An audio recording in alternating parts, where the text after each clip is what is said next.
Survivor specialists Phil and Will are back. That's right.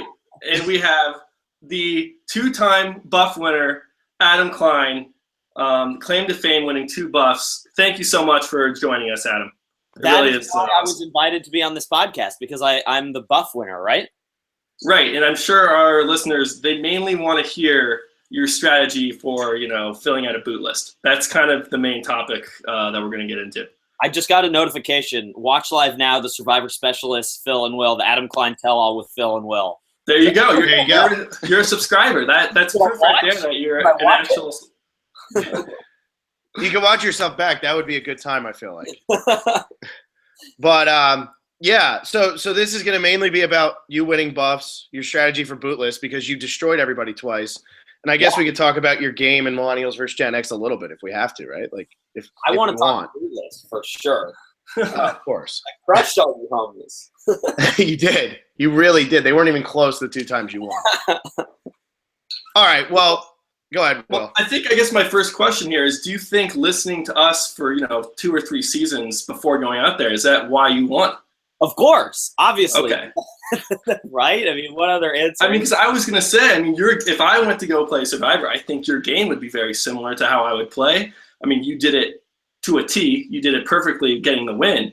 But I'd like to think that Phil and I did have some influence getting you this victory. The only problem with listening to so many podcasts is that you have the potential to fall into this strategy trap, where you think everything about Survivor is based on strategy and numbers and idols and all that sort of stuff. And you have to remember that if you go play Survivor and you've been a super duper fan, that it's about way, way more the times that you don't see on camera, when you're just making friends with people, you're making relationships, because in the end, it is about having friends. People go on these shows and they say, I'm not here to make friends. That's fine, but then you're also there to lose, because you need friends to get to the end, and you need friends that want to award you the title of Sole Survivor at the end. Well, and I think that's what people were surprised at with you, is that you swept it at the end. And I know a lot of people were really surprised by that, because Jessica, they didn't show her being as close with you as you had told me you were. David seemed like he was very close with Ken. It seemed like Zeke could even go Hannah's way. It was really surprising that you got all of these, but it looked like in the deleted scenes, or like the secret scenes, you're better friends with Taylor and Figgy than we were ever led to believe. Yeah. And you don't even see secret scenes of any of that. I wasn't even in most of the secret scenes. Mm-hmm. But just, the reality is I had really strong relationships, and I'm friends with pretty much everybody from my cast. And I think the edit went out of its way to highlight every single opportunity they could to make it seem like I was in danger, like people didn't like me, so that it would still be a surprising finish at the very end. Even Final Tribal Council, I thought, was edited in a way to make it look even, when in reality, anyone who was watching that Final Tribal Council knew exactly how it was going. It was just very, very clear to all of us. Okay, because that's interesting. Because the way we watched it, we both thought Hannah had a very good chance. And Will watched it before I did. And I texted him before the final tribal. I was like, Adam's going to win. And then he's like, oh, you didn't finish yet. And I was like, oh, man, he's got to be trolling me. I hope he's trolling me. But it seemed like from the way that was edited in the final tribal, Hannah was, beating you. That's how it seemed. So Hannah had a great showing for herself. She did herself proud, and she came after me hard. The problem was she had a losing argument from the start. She never made any traction with the jury because they just didn't buy what she was selling. First of all, even her really strong moves, I think I was the person who, as she said in exit interviews, saw them the most clearly. And she didn't use tribal councils as an opportunity to sort of play to the jury, which is something that I did throughout the season. And then, I was able to pinpoint very specific moments where her strategy decisions took us off the tracks. And I think I was able to do that more effectively in actual Final Tribal Council than you saw in the edit. There were some weird moments in the edit of Final Tribal Council where it was like I didn't finish my thought, and then I said, "Oh, and by the way," and it was like, "What is he even talking about?" But in reality, I had finished those thoughts, moved on to the next one, and I was able to articulate every single decision that I made, and the reasons why I did it, or the reasons why it was a calculated risk if it didn't work out. Yeah, and I kind of like how they edited it, even though they probably didn't show everything in that much detail. But if they had, it would have been no suspense at all. Like Phil was saying, he was even heading into the vote reading like, oh my gosh, what's going to happen? And that suspense, I mean, that was awesome. Then they go, Adam. It was like, oh my gosh, he's going to win this thing unanimously. So, I mean, how do you feel about that like coming across, where you're sitting at home watching this and it's like, well, they're showing all of Hannah's like really strong parts and kind of they're not showing me articulating everything clearly. Were you like kind of like, what do you think of that, seeing that on TV? I mean, I love it in terms of it made for a really surprising finish, I think, for most viewers. I don't think anyone really saw it coming. You guys certainly didn't. No, we did not. I did not. I mean, talking about, Final Tribal Council, it was edited that way. I mean, early on, I think you were really one of the top front runners, and at the merge, I got so scared. I was like, oh no, Adam's falling. And since then, I didn't really ever come around to it. And I give the editors props because it makes it so much more fun to watch when it's like everybody's kind of in it, but everyone kind of has a flawed edit a little bit. And the fact that we're 33 seasons in it and they're still fooling us, it's just awesome. And so for them to pull that one over us, and especially me, and then have it be you who ends up winning, who's a fan of us. I mean, it was, again, I tweeted that out. It was like, it was my favorite season ever just because it was a roller coaster ride. And look, it's not totally unfair. Like every moment that they showed where I made a mistake, I legitimately made that mistake. The difference between reality and the edit is just in the blowback from it. Like I was able to manage the blowback of the legacy advantage. I mean, not the legacy advantage, the reward steal advantage being revealed. And it was never an issue.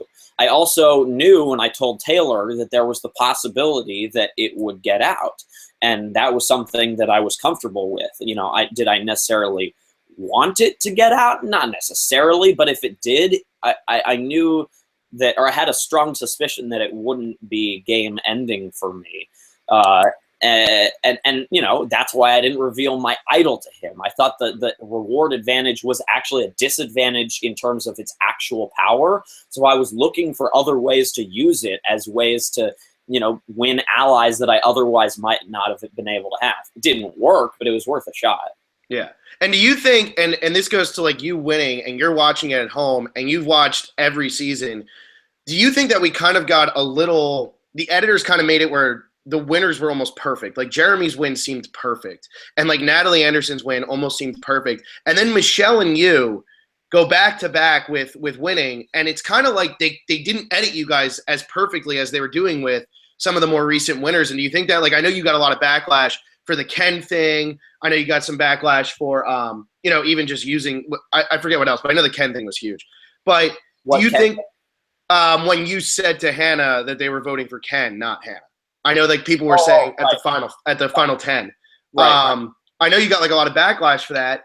Do you think that it's just because like people are so used, and now like people are like, well, how is he as a winner? Do you think it's just because people are so used to perfect winners for so long? Because the whole 20s was like just winners who didn't do anything wrong. No, I think and from my talks with production as well, they made a concerted effort to make this more surprising because they had gotten some flack recently for having some unsurprising finishes, and so they said, let's look at this final 6 and let's make everyone a contender.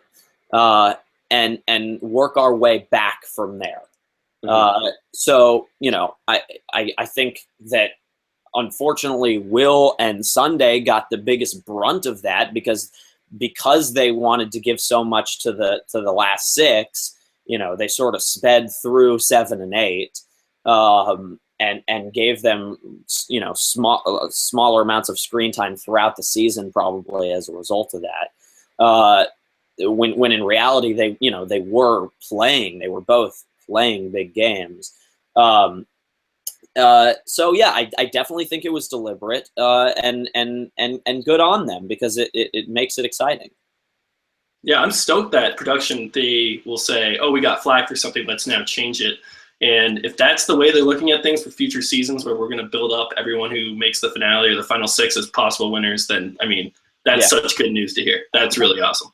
Yeah, and I definitely thought, if they wanted to craft the winner's edit for me, they left some things on the cutting room floor that would have made me look better strategically, and they included things that made me look worse.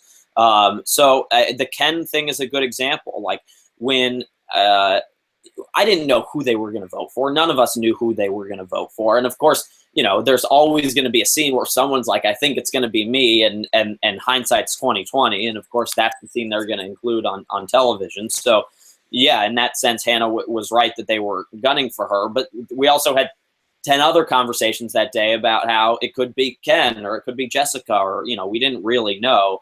So Ken was just my best guess. All I knew is that they weren't voting for Dave, and Dave went up and he said, I'm playing this idol on myself. And he actually played the idol for himself.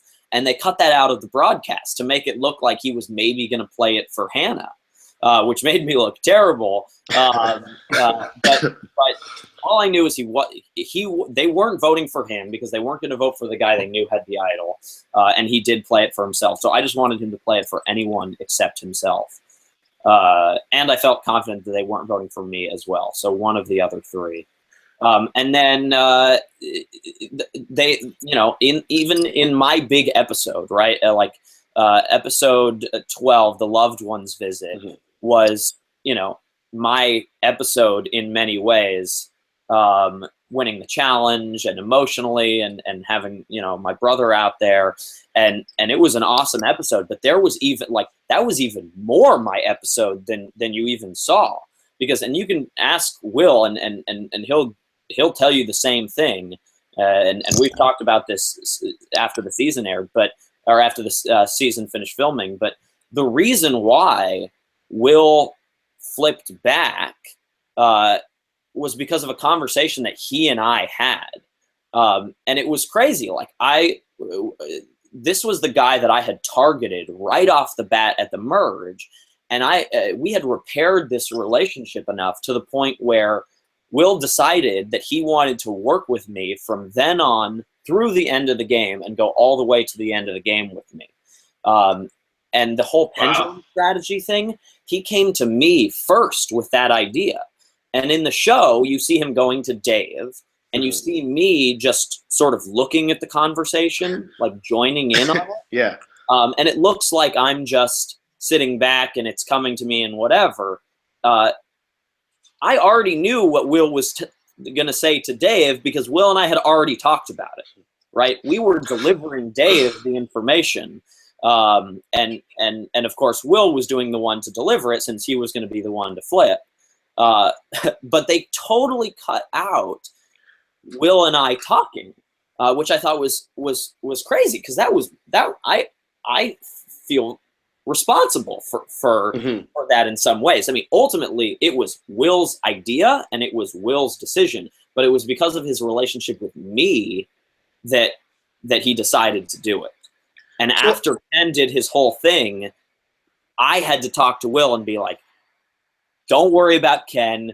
Ken's an idiot. Sorry about all of that. The plan is still good. The pendulum strategy is still good, and we can do this. So why do you think they were playing up David so much then, as because he seemed more strategically involved in the game than you did from the edits perspective, for a good portion of the game, not necessarily the entire thing, obviously, but for a good portion. And like you just said, you pinpointed a perfect example. Why do you think that was? I think that Dave is an incredible strategic player. I think he had a very good sense of the game the whole way through. The only thing with Dave in the game in terms of strategic control is that he never had options. I always had options.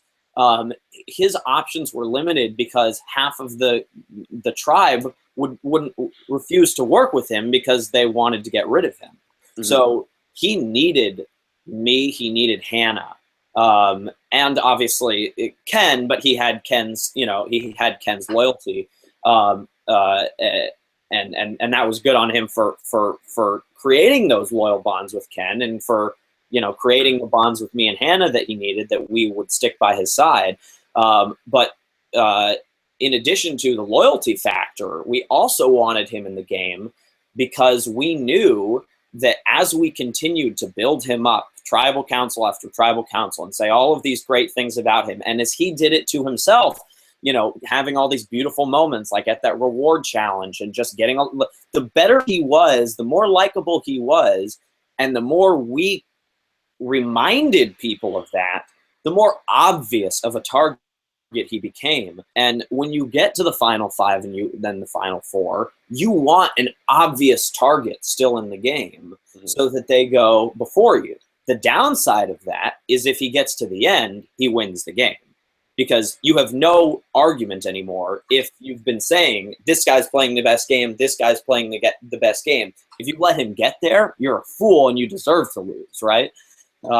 So that's the danger, but I never thought that there was a chance that we would actually let him get there. And I was absolutely flabbergasted by that, obviously. Yeah, I mean, I think the Brett boot at Final 5 was like the most, I was pretty shocked. So I know you mentioned Hannah, and Hannah had some confessional, but I still don't understand why she, voted out Brett instead of David. And at Final Tribal Council, this is probably something that you guys talked about. Definitely. And Phil and I talked about this. Just because Hannah was on the right side of the vote doesn't mean it was the right move.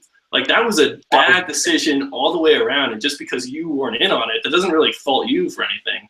And I'm sure you did you ever fully understand Hannah's reasoning? Because I'm sure she went into detail about it. I never fully got it, because she could have not betrayed Ken and David, just voted with them. You play your idol anyway. And she doesn't look like a flipper. So I don't really get that argument. So yeah, I'm interested how she said, like, her reason for that.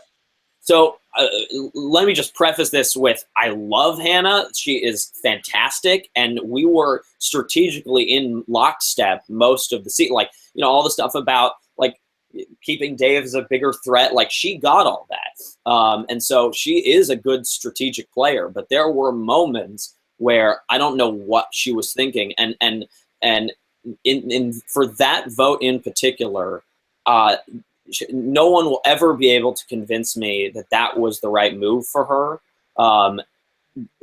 Whether you consider her perceived standing within the tribe or her actual standing within the tribe, either way, it doesn't make sense for her.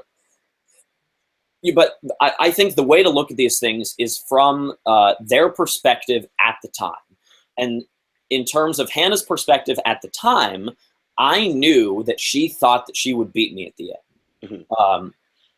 I knew that she wanted to go to the end with me. I knew that she thought she would beat me. So you have to kind of look at it from that perspective.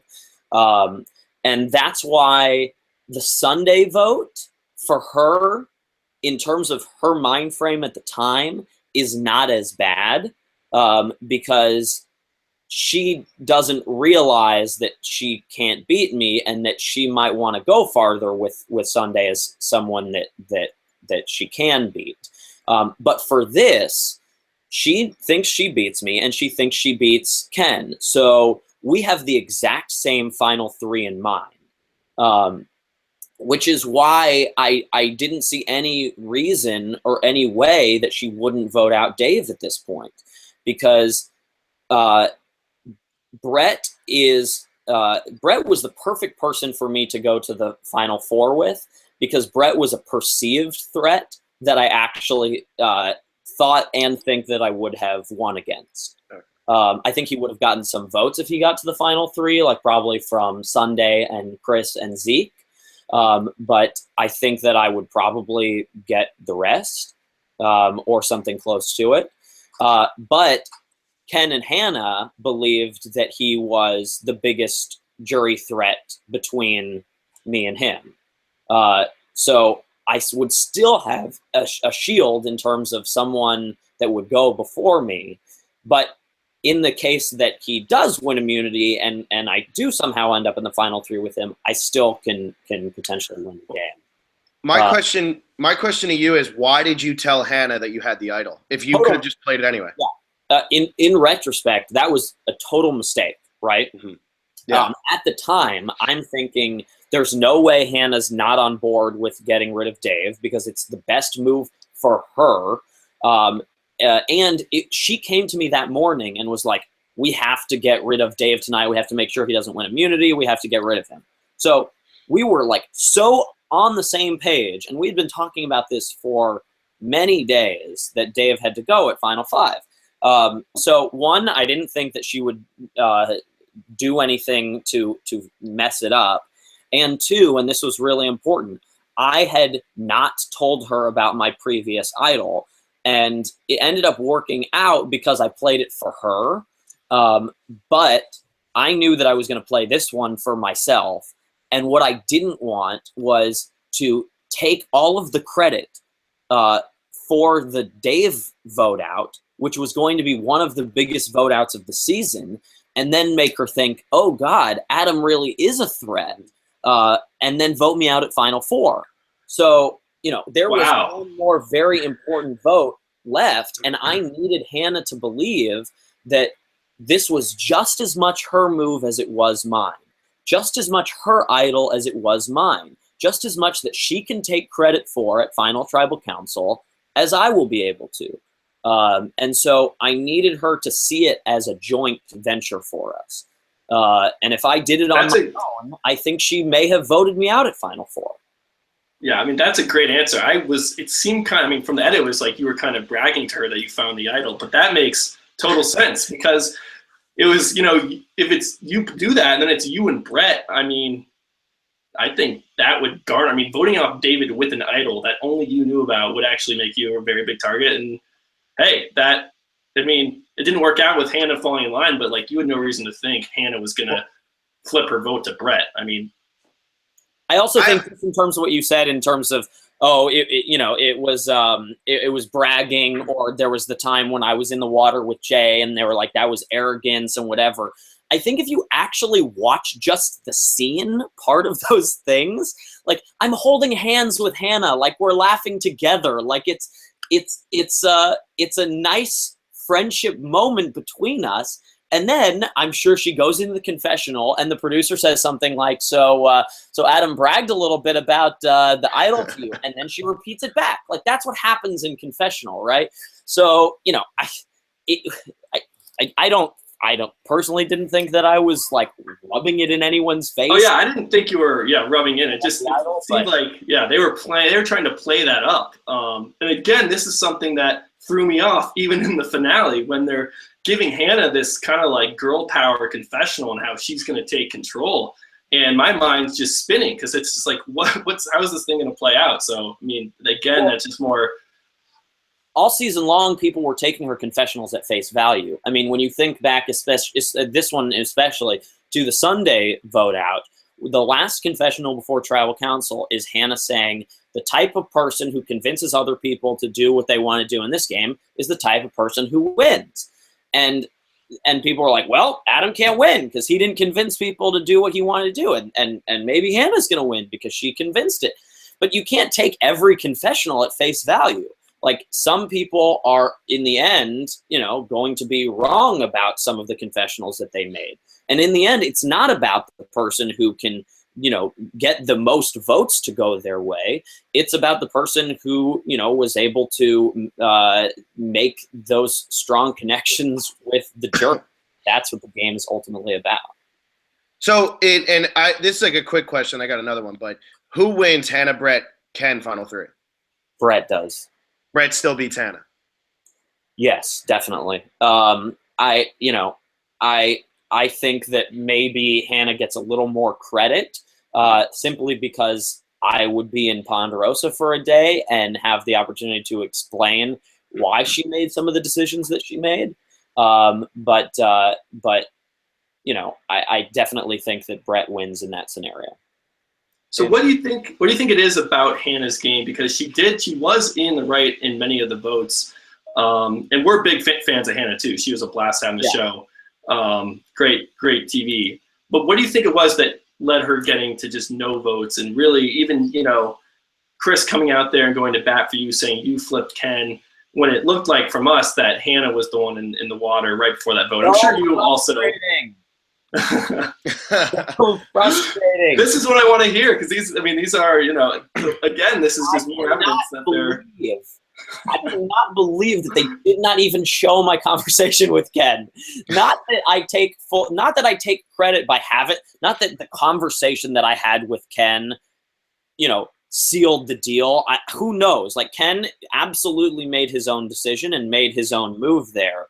But to not even show that I had even talked to him and then make it seem like I'm taking credit for this whole thing. Yeah. Especially when you go on to win. It's like, why are they doing this to you, you know? We had a very long conversation the night that Brett was voted out, Ken and I. And you know, I actually even, and this is going to sound crazy because this seems like the worst time to do something like this, but I actually even told Ken about my mom at that point. And, you know, I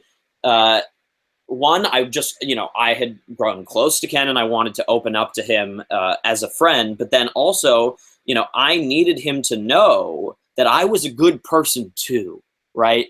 Like, that I was also playing for my family, because Ken is the type of guy that wants to go to the end with people who he believes are good people.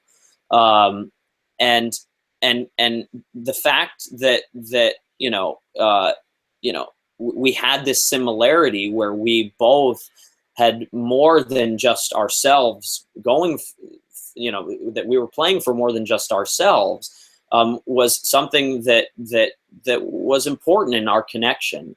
And he had promised me that he would never write my name down. He had promised Dave that he would go to the final three with him. So either way, he was going to have to break a final three deal and a promise. And so I wanted emotionally it to be equal for him, and morally it be equal, so that in the end, the only real factor is, well, who am I going to beat? And I'm not going to beat Dave, so I might as well, you know, vote him out here.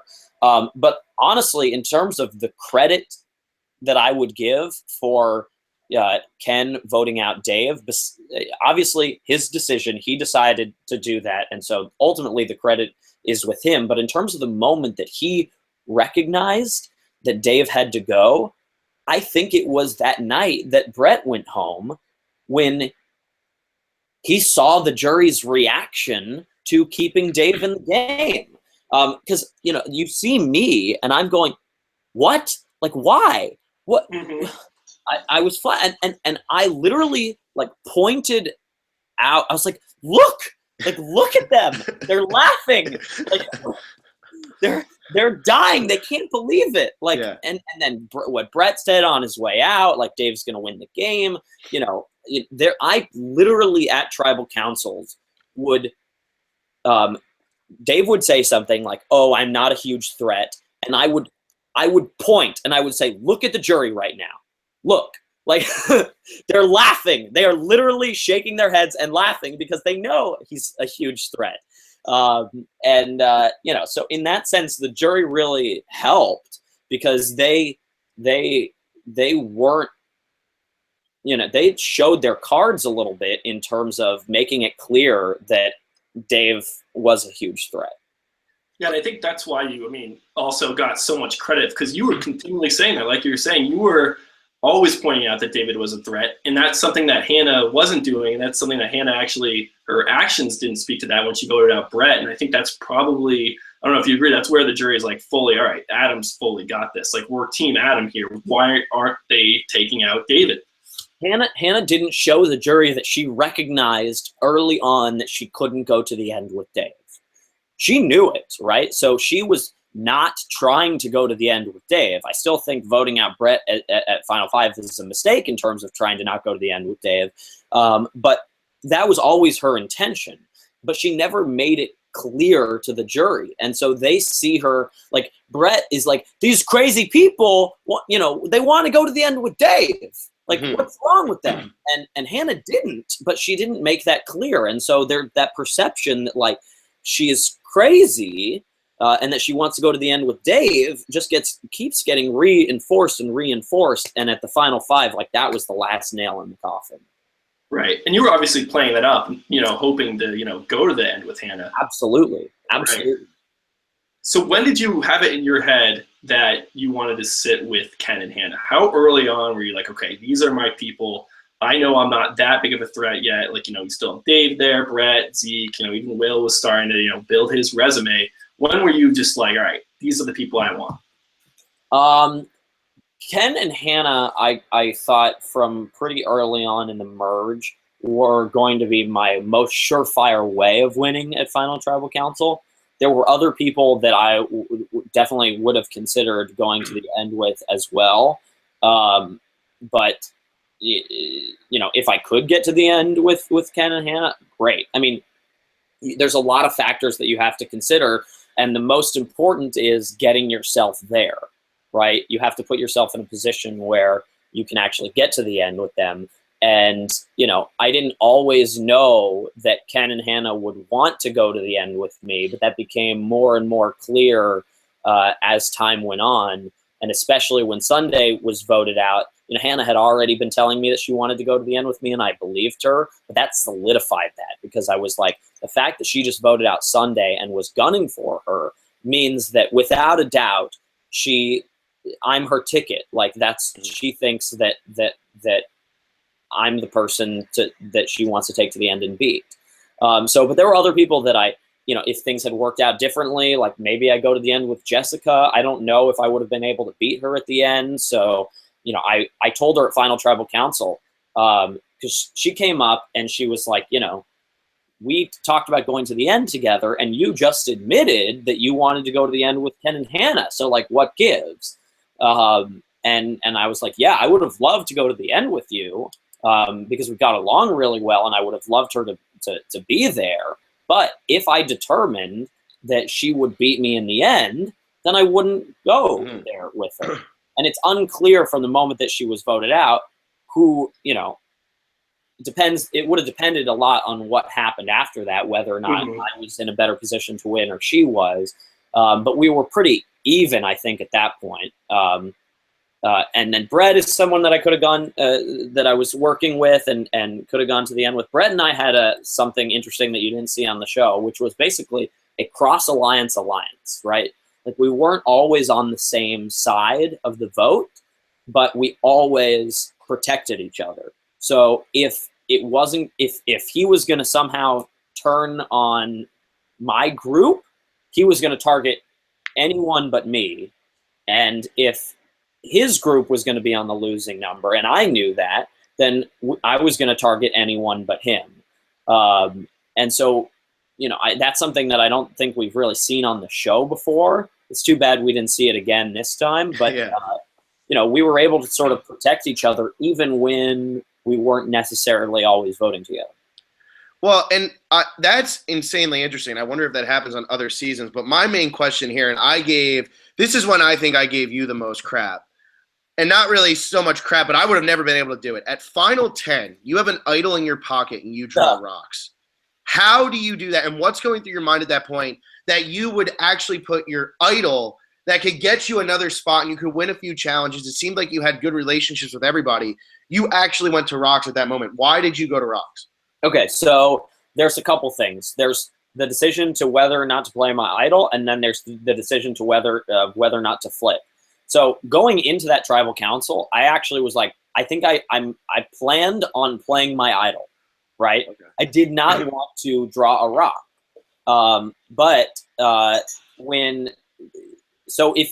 If Dave would not have played his idol for Ken, I probably would have.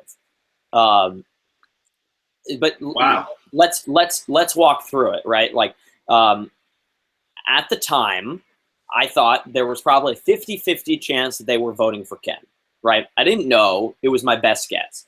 50-50 chance they're voting for Ken. So if they're voting for Ken, we just won because of Day of Zidal. Done. Okay.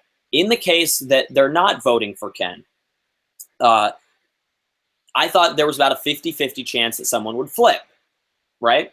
And then, even if that doesn't happen, there's a 5 out of 6 chance that I'm not the one to pull the bad rock. So I wasn't necessarily doing the exact numbers in my head, but I thought about those 3 distinct things that would have to happen in order for me to go home. And in the end, we're talking about a less than a 5% chance that everything goes terribly and I'm the one going home. So is an idol, because I knew they weren't voting for me, because I had that thing with Brett and that extended to Sunday in a way as well. I knew they weren't going to be voting for me. Is playing the idol worth a 1 in 20 shot of getting voted out? No, to me, the idol was more valuable than like a 5% chance, right? Well, then why did you not switch your vote, I guess would be my question. So that's the second part. Yeah. The second part is actually in the rock draw. And before we get to my decision of whether or not to flip, I think it was at that tribal council where Zeke said tribal council is theater.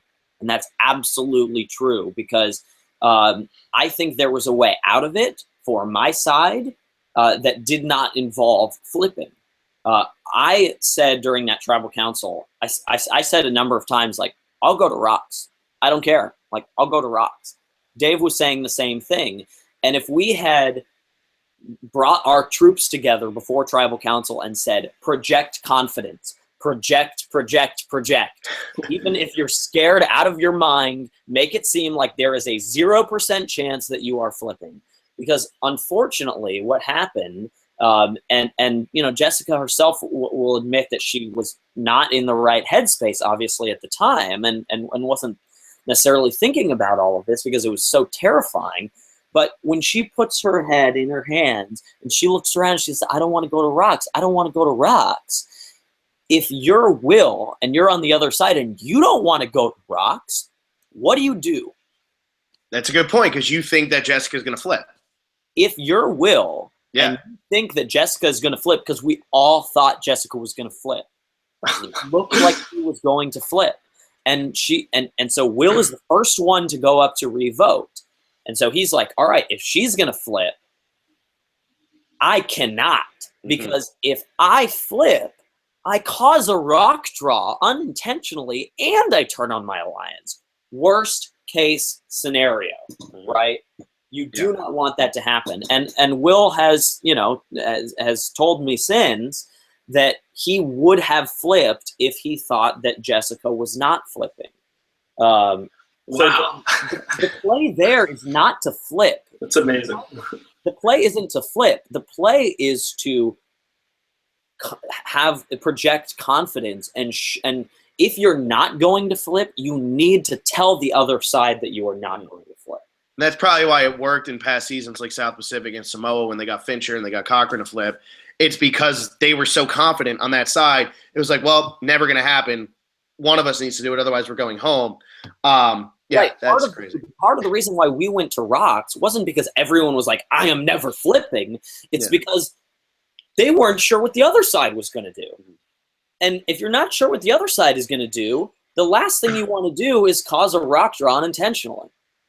Well, I need to know, though, what's going through your mind as a diehard super fan as you put your hand in that bag and pull out a rock and realize that it is a 5 and 6 or a 1 and 6 shot that you're going home? I took a screenshot of my face right before I opened it, and I was like, this is what fear looks like.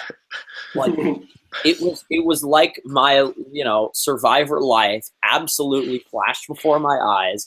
I was thinking about my family. I was apologizing to whoever was coming out to the light. Like, I had a feeling that the loved ones visit was coming up, and I was like, oh my God, like I didn't know if it was going to be my dad or my brother, and I was like, I'm so sorry, like what am I doing to you, like to my family, like what, this is insane. If I leave with an idol, like just even thinking about it. Part of the reason why I was so devastated for Jessica, like not just because I got along really well with Jessica, but because this is the worst way to go. Mm-hmm. You don't want to go out like that. And I knew instantly as well that not only was this a terrible way to go out, but they were probably going to shaft her in the edit too, because they don't want their biggest favorites to go out in luck. You know what I mean? So I was like, it's just like it was just all bad. It was. And well, I gave Hannah some crap for this at Final Tribal Council because she was proud of having basically turned Zeke and Dave against each other.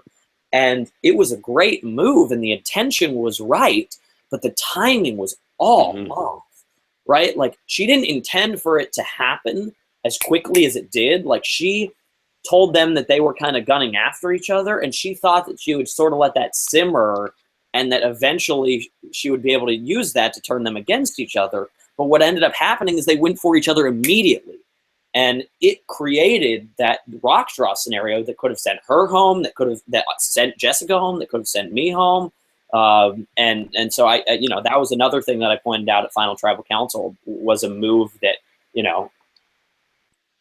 you shouldn't reward at the end. Mm-hmm.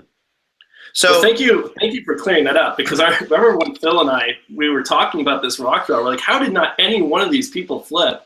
And now it makes perfect sense. Everyone thought it was going to be Jessica, and when one person is so on the fence, no one else can really flip.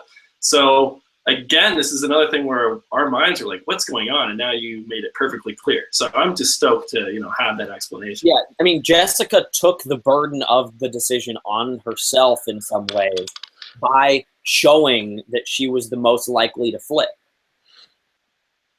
Wow. Got it. And then she goes. Well, I mean, do you want to do some comments? You want to talk about pre-merge stuff? Because I know you were on the wrong side of the first vote. Well, how about we do this? Because go ahead. I was just thinking, we've been talking about Adam's game. There's so many stuff, like even if you hadn't won, I would have still had so many questions. Yeah. Just like day one, you go out there and you're finally on Survivor. Like, what is that like? Because we watch the show and we're super duper fans like you are, but just stepping out on the beach with your tribe, you don't know anybody. What was going through your mind, and what was like different? What did you expect was going to happen? How was it really? Before I answer that, can I just say, before the season started, I got so much flack for this super duper fan thing, and now I love it.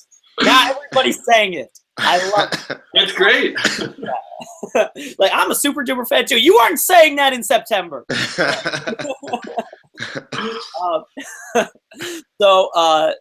If there is a freeze frame of my face when we're walking up to the mats, and you can see like my eyes are like there are tears welling up in my eyes, and in that moment I was like, hold it together, Adam. You do not want to be the guy to cry literally on the mats on day one, because Jeff Probst will call you out. So lock it down now. But it was just like, I mean, walking up there and like seeing him and all the cameras, I was like, this is the culmination of 16 years of dreaming, and it's actually happening. Like, I literally could have cried.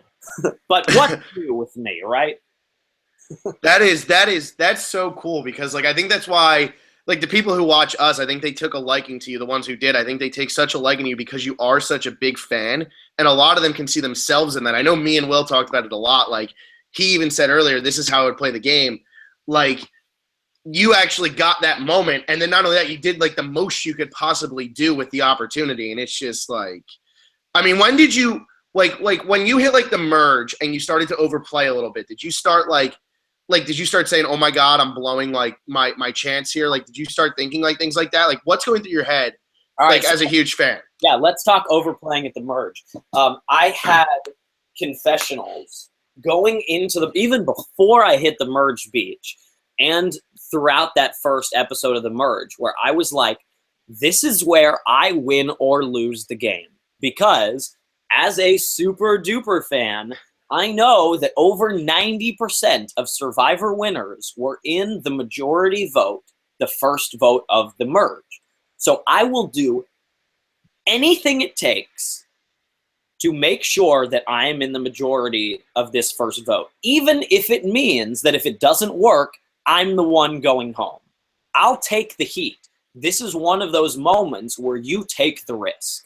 And so this was absolutely calculated. Like, I wish they would have shown a confessional of me saying, I am going to do some crazy things here and try to round up as many numbers as I possibly can, even if it comes back to bite me. Because if you're in the minority in the first vote of the merge, you might as well pack your bags. Mm-hmm. Like, it is so difficult when you have 13 people in a merge to overcome that, because for the rest of the game, you have to rely on someone in the majority wanting to take you farther. You lose all agency. And you, I mean, look at Will, look at Jay, look at Taylor. They needed to rely on, you know, scraping and clawing their way to the end. And it would have, and that's why if Jay got to the end, it would have been incredibly impressive and he would have deserved a win. But I knew that I was going to hit the beach hard for the first vote of the merge. And after I found myself in a majority, I absolutely sat back. And I was like, okay, this is where I now, and you saw that a little bit on the show where I was like allowing other people to step up. I was like, okay, this is where I take a chill pill. I got what I wanted. I was in the majority for the first vote of the merge. But yeah, I definitely took some risks there. Some of them paid off. Some of them didn't. But I don't regret any of it. So well, okay, go ahead, Phil. I was just going to say, you come into this game as a super duper fan, as you keep saying, and now it's like it's going to catch on. But you obviously have a plan. How much of that plan actually were you able to execute, and how much of it just like went out the window like instantly? Like, is it way different once you're there and you're just like, well, that's not going to happen now? Yeah, I didn't have a plan in terms of exact moves I wanted to make or the kind of person I necessarily wanted to work with. My plan was to make friends, right? That was number one. Like, and everything else I think is secondary. Yeah, I don't know if that answers your question, but I didn't have like a set, I got to do this, I got to do that. Yeah, okay, that makes sense. It just seemed like, because when you hit the merge, you said, I got to be on top here. I was just wondering if you came in like, I need to find a group of 6, I need to find this, because you were on the wrong side at the beginning, so I wasn't sure if like then you were like, it's all gone. Let's talk about the beginning and the plan that I had coming into the game. This answers both of those questions. I was looking for one person who I thought was the most likely to be in whatever the majority alliance ended up being. I wanted someone who could fit in with the guys, who could fit in with the girls, who could fit in with the cool kids, who could fit in with the outsiders, who could fit in with any different type of person. And I wanted that person to be my number one. So that we have double the chance of being in the majority. And how bad did that backfire? Because that number one was Mari. I mean, I was like, Mari is going to get along with everyone. She was getting along with everyone. This is the person that I want protecting me. Because I saw her as integral to the power dynamics of the tribe, and I was so wrong. I think you were so right, and I think everyone else saw that, and that's why she was the first one off your tribe. I mean, it was crazy that it looked like she was playing a perfect game, and everyone caught on right away. Like, everyone was playing so hard and was like, immediately, she's such a big threat. Part of I think the reason she was voted out was she was my number one alliance, but I also had a really strong 3-person alliance with, I mean, let's see if you Hannah and Zeke? No. Could I say Will, Figgy and Taylor? No, Will and Michelle. Michelle and Jay. Michelle and Jay. Really? Wow. See, So- I wouldn't expect the two of them combined with you. You know what I mean? Like, it doesn't seem like. That's the only way it works, because Michelle and Jay were like this, and I recognized that right away. So I would go to Jay and I would say, hey, I really want to work with Michelle. What do you think about her? Knowing that they were already paired up. And I would go to Michelle and I would say, hey, I really want to work with Jay. What do you think about him? The best way to gain someone's trust and allegiance isn't to say, I trust you. It's to say, I trust your closest ally. Because then Jay goes back to Michelle and he's like, hey, Michelle, Adam really wants to work with us, or Adam really wants to work with you. And she's like, actually, he really wants to work with you too. Mm-hmm. You know, they're going to talk about that. And so it's better to come from somebody else's mouth than your own. So, So did they know then that you were, pretty close with Mari, and that's why they didn't tell you that they were going to flip it on Mari?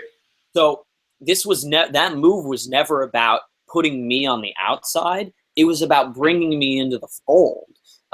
They thought that if they got rid of Mari, who they didn't have as close of a connection with, that I would have nowhere else to go. And so it was a brilliant move in their mind. And so you didn't see this at all, but the majority alliance, and I think you could ask any other, even like Jay or Michelle, and they would corroborate this, that the majority alliance after the Mari vote included me. So, and I went right back to Jay and Michelle at that point.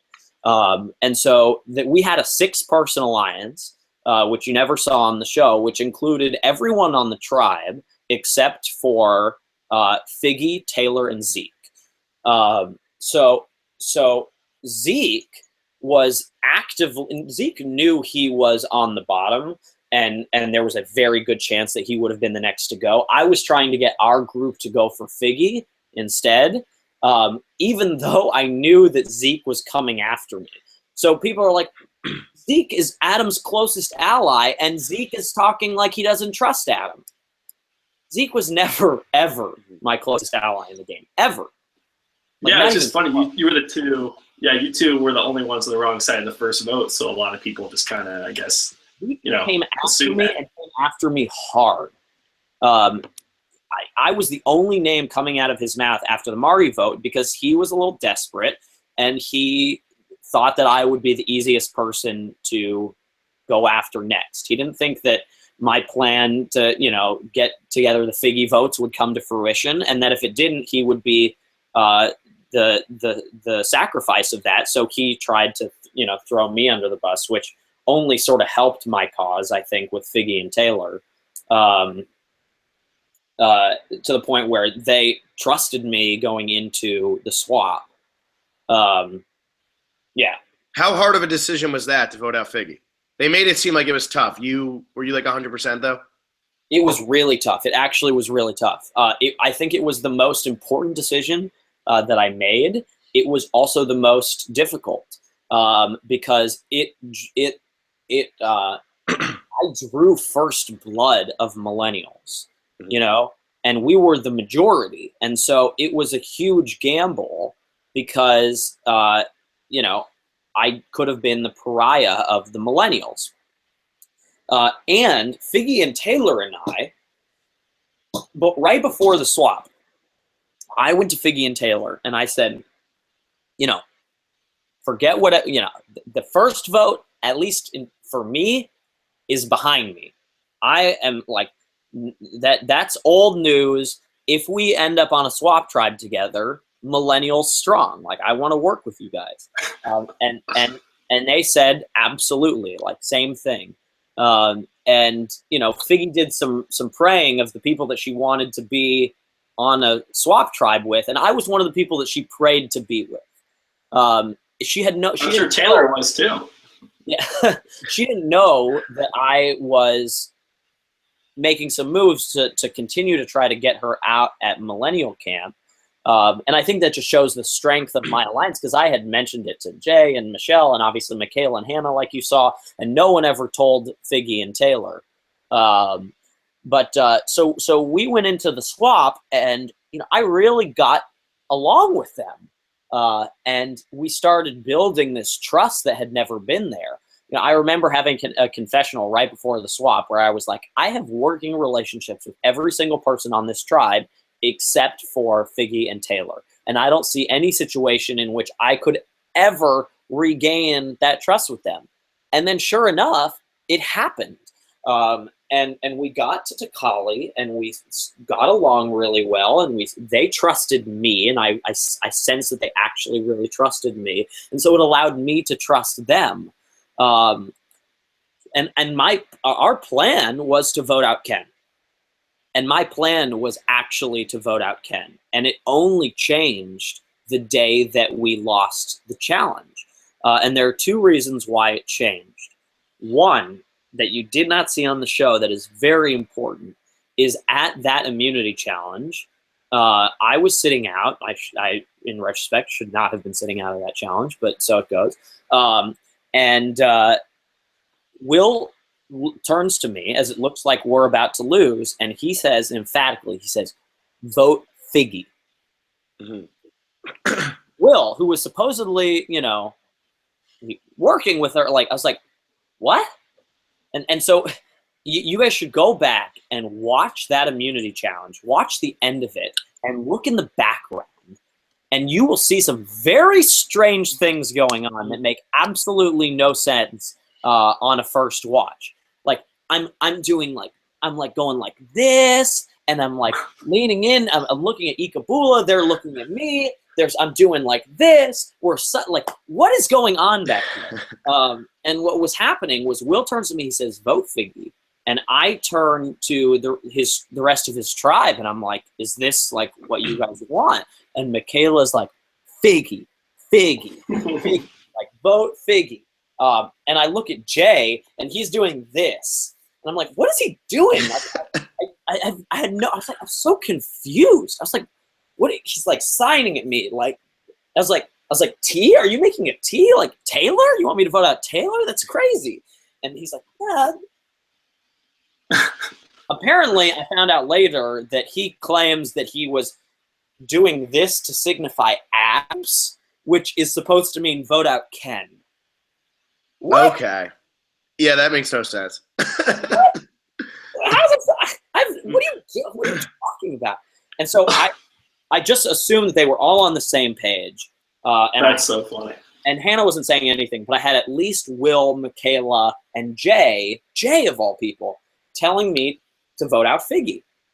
So I go back to camp, and I'm like, well, if I vote out Figgy, I can make the millennials on Ikabula happy, and make it seem like I didn't necessarily draw first blood, that it was their move and I was just going along with it, which again lowers my threat level, and I was always looking for ways to make moves while making it seem like I was doing other people's biddings or something like that.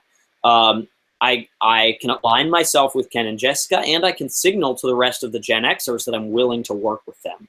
So the reason I decided to vote out Figgy was not because I didn't actually trust her at the time, because I had grown to trust her, but it was because I would have options moving forward. I could stick with the millennials. I could go with a combination of millennials and Gen Xers, which was ultimately, what I wanted to do. And the other reason why I was planning on voting out Ken was because Ken didn't talk strategy to me. You saw literally every instance of strategy that we ever talked on Takali on television. Meanwhile, Jessica and I talked constantly.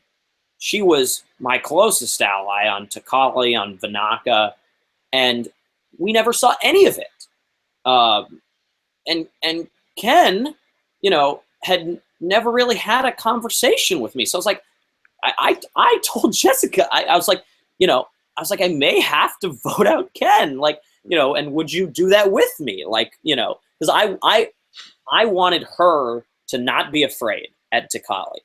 One of the in the first few days, I went up to her. I was like, "Look, I really like you. I think we get along really well. Taylor and Figgy are a pair. I want us to be a pair and move forward throughout the rest of this game together."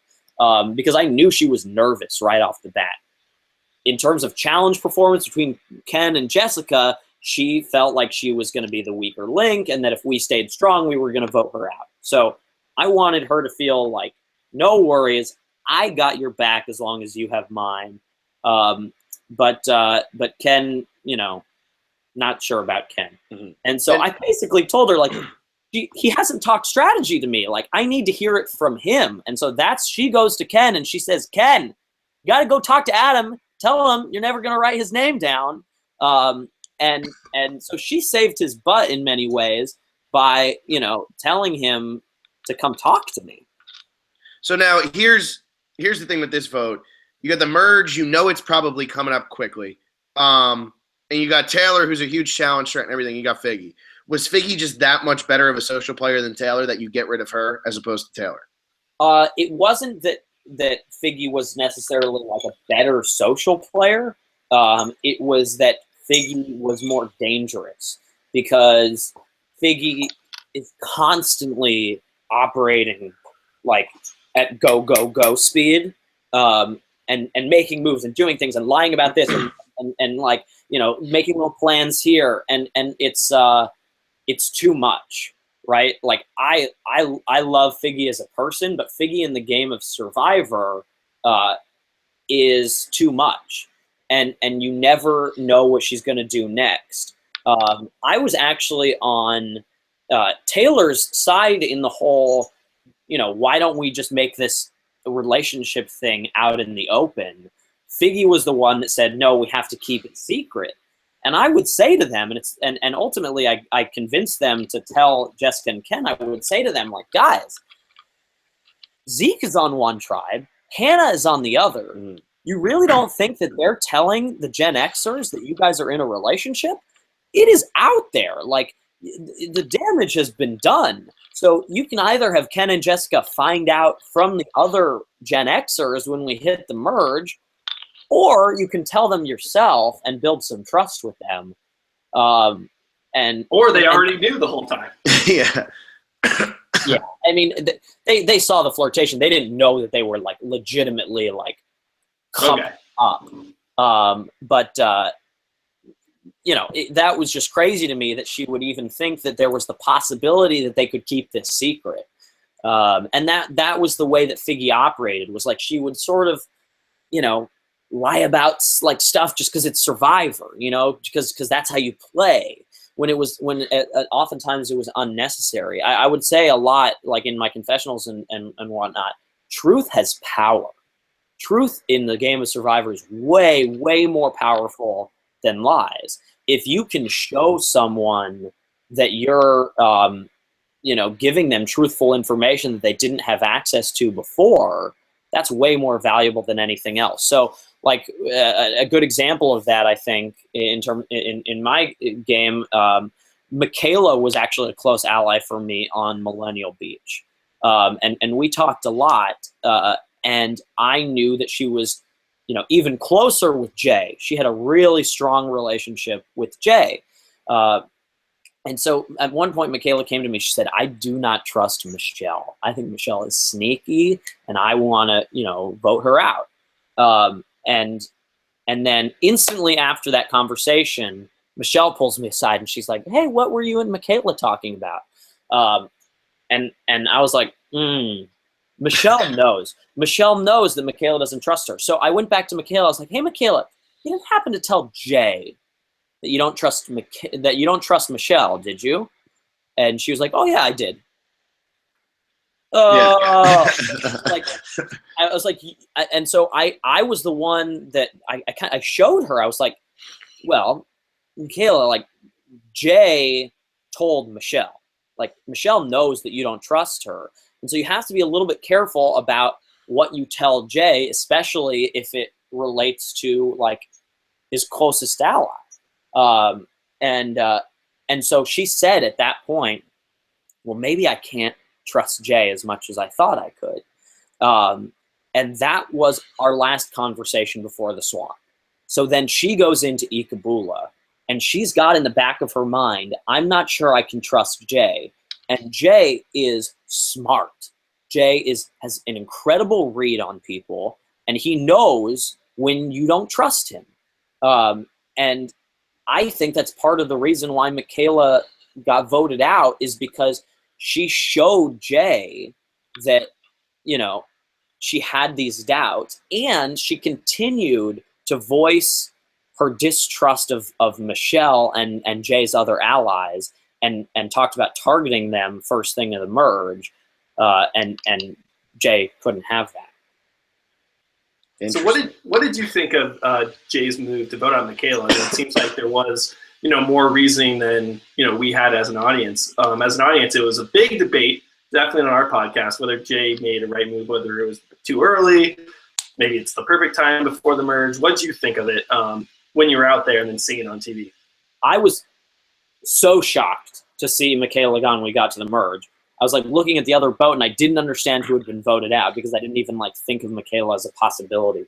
I think it could have been a good move for Jay if he won Brett and Sunday's loyalty as a result of it. The fact that they didn't vote with him at the first vote of the merge means that move was not executed perfectly. Because the only way that makes sense is if you trade one ally for two, right? What ended up happening was he not only lost Michaela, he also lost Hannah, and he lost Brett and Sunday. So, he didn't lose Brett and Sunday in that moment, but he lost them at the merge when he didn't include them enough in what him and Taylor and Michelle and Will were doing. They just didn't buy that they were an important part of that alliance. And ultimately, it probably would have been the right decision for Chris and Sunday and Brett to go with Jay. And the fact that they couldn't convince them to do that meant that the Michaela vote was for naught, I think. Got it. All right, cool. Yeah, let's. You want to jump over to comments, because we're a little over an hour. So I guess we'll jump over to comments. I know we got a bunch from the usuals, Adam. So they're interacting with you now. But here we go. Gamer Girl. Gamer Girl's on here, and of course. And Gamer Girl, we pretty much said one question to try to keep it fast. But Gamer Girl has two, and her first one is, of course, have you seen her intros? Probably. What's her intro? Oh, she's the Survivor introologist. We talked. Oh, that's Gamer Girl. That's Gamer Girl. She does all the fan made or she does fan made intros. That's all her. I'm sure I've seen them. I'll have to. Yeah, he's a super duper fan, so he sees it all.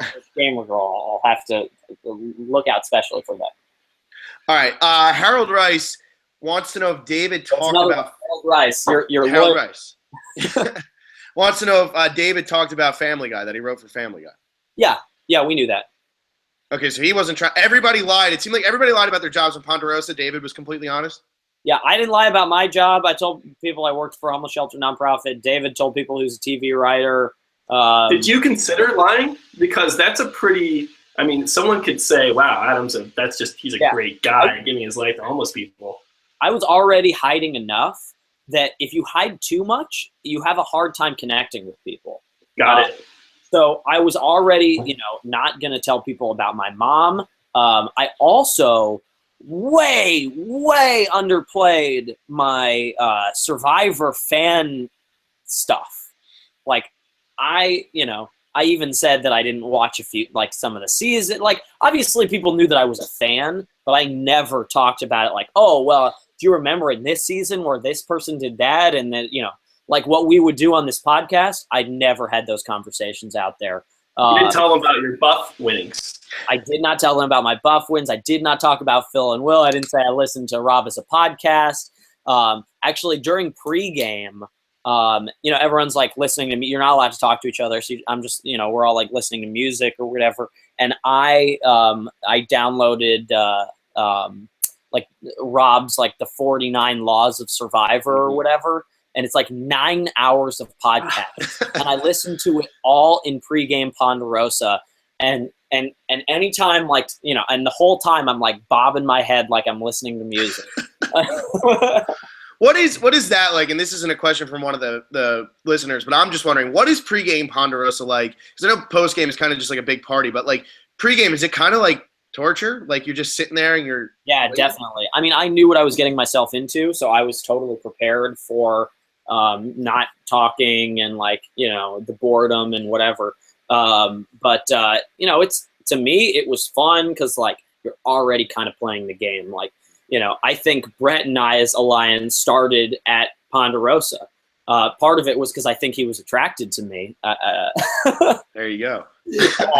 But you know, I remember that we were like hanging out in the pool and just sort of like smiling at each other, and you know, we just sort of like made it a connection. And you know, I was a little scared of Paul, this huge. So I like would sit next to Paul and, like, you know, just try to make him think like you know, I'm someone you can use, like down the line or whatever. So there's lots of little things happening that if you know, if you're not really thinking about it, it's just boring and there's nothing happening. But if you're in game mode, there is a lot that is kind of, you know, being unsaid. I brought this handheld Yahtzee, and it was like a way of connecting with people because I could like get a score and then, like, you know, set it down, and then Jay would like pick it up and like try to beat my score, and then like he would set it down and I would pick it up, and so like Jay and I were kind of connecting at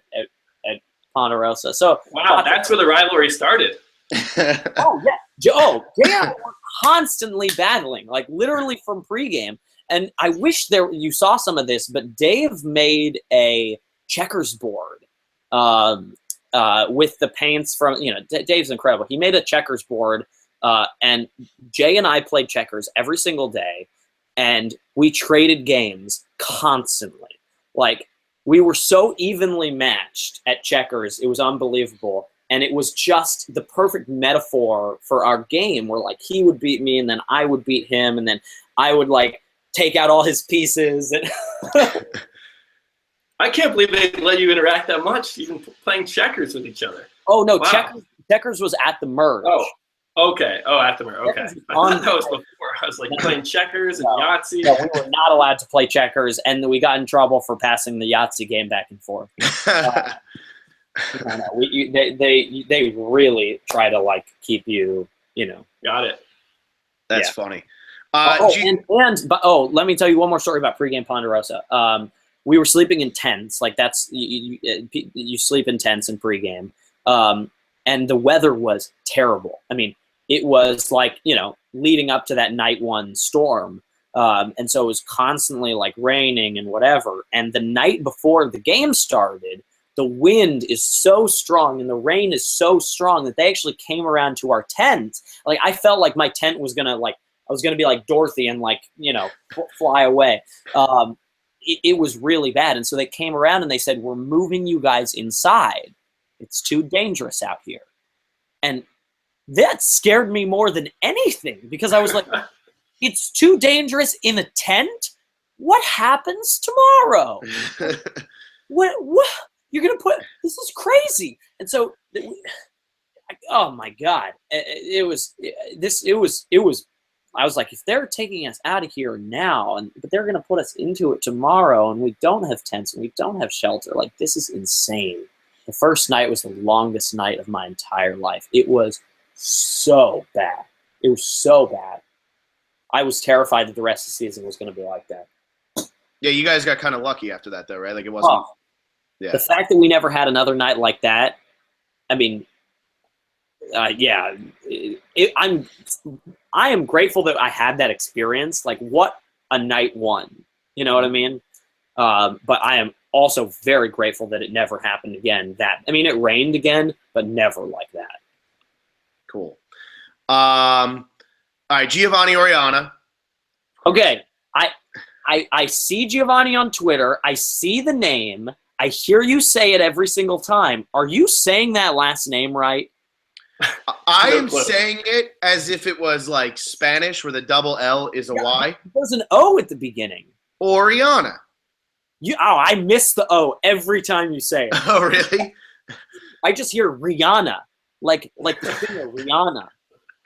No, I say Giovanni Oriana. Oh, okay. Oh, I missed the O. I mean, we say his name so much, I just speed through it, But his question was, how much of your game was influenced by the recent seasons like Korong, Cambodia, and Cagayan? If anything, I think Cambodia probably had the most influence in terms of the whole trust cluster thing. To me, the trust cluster thing was a facade. I felt like I had a strong alliance. I never saw the game as like trust clusters. I mean, yes, it was like me, Hannah, and Zeke, and then Jessica, Ken, and Dave. And so it was like 2 pairs of 3 working together. But Jessica and I were I thought like the center of that. So to me, I saw us as a 6-person alliance. Yeah, I mean, every season of Survivor is influenced by the ones that come before it. Absolutely. Let's see. Jimmy O'Connor with a question not really related to Survivor, but what hobbies do you have unrelated to Survivor? Because this is something that goes away, especially now in these new seasons. They don't do as much with the camp life. And what's your personal life? Yeah. I mean, like anyone who's watching this podcast, one of my hobbies before Survivor was literally Survivor, right? That's right. I've actually been doing not so much since I've been back. I've only worked out like 5 times, but I did hashtag CrossFit for a few years as part of my like training to get on and be on Survivor. I like playing poker. Basic stuff like going out with my friends. I like board games, things like that. But now I'm interested because you said Survivor was one of your hobbies, and I know you probably lurk the boards of Survivor Sucks and Reddit and all of that. And I know right before the season started, I don't go on Sucks in the preseason because it's a mess and because they can spoil stuff and there's ridiculous stuff. But right before the season started, I went on there, and there was a spoiler on there. And did you see, or a spoiler on there? And did you see it? Yeah, absolutely. How does it feel knowing that you're going to go on to win the game and that's on there? Yeah, it was pretty funny, and I loved that that anyone who like uses spoilers in like predicting their like winner picks or whatever. That's Phil. It's right there. Will claims that every time. Well, look, I mean, I always say I never read spoilers, and then here you are live telling Adam that you read a spoiler. Oh, that's true. I did just say that. But I do it after all the fantasy games because I don't want to be influenced during the fantasy games. So I did it like right before the season started. I went on Sucks just to see like what the feel of the season was. And like the first thing I see is like Adam Klein leaves on day 15. And I was like, oh, of course, Will. Like, of course, this is what's going to happen to us. Right. So that was all based off of an Instagram post that I made.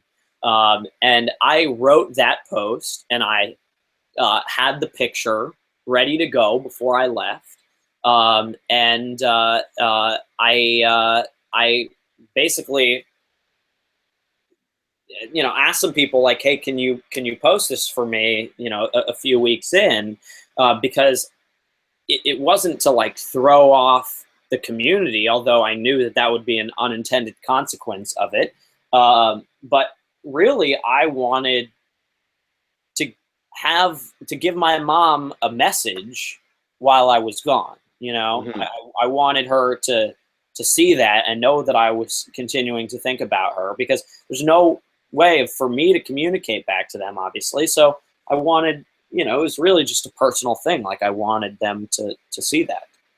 Yeah. And then every single person on the boards just took it and was like, Adam can't make it. I remember when you got past that day, I think the internet exploded because they were like, well, now what? Adam has to leave soon. The rumor had been spread so thoroughly that even after day 18 or whatever, people still thought it was a legitimate spoiler.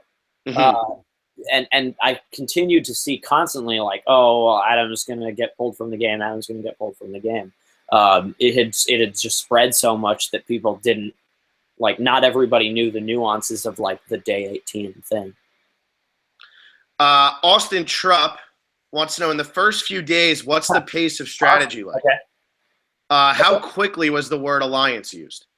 Oh, quickly, right off the bat. I aligned with Mari immediately, like, day one.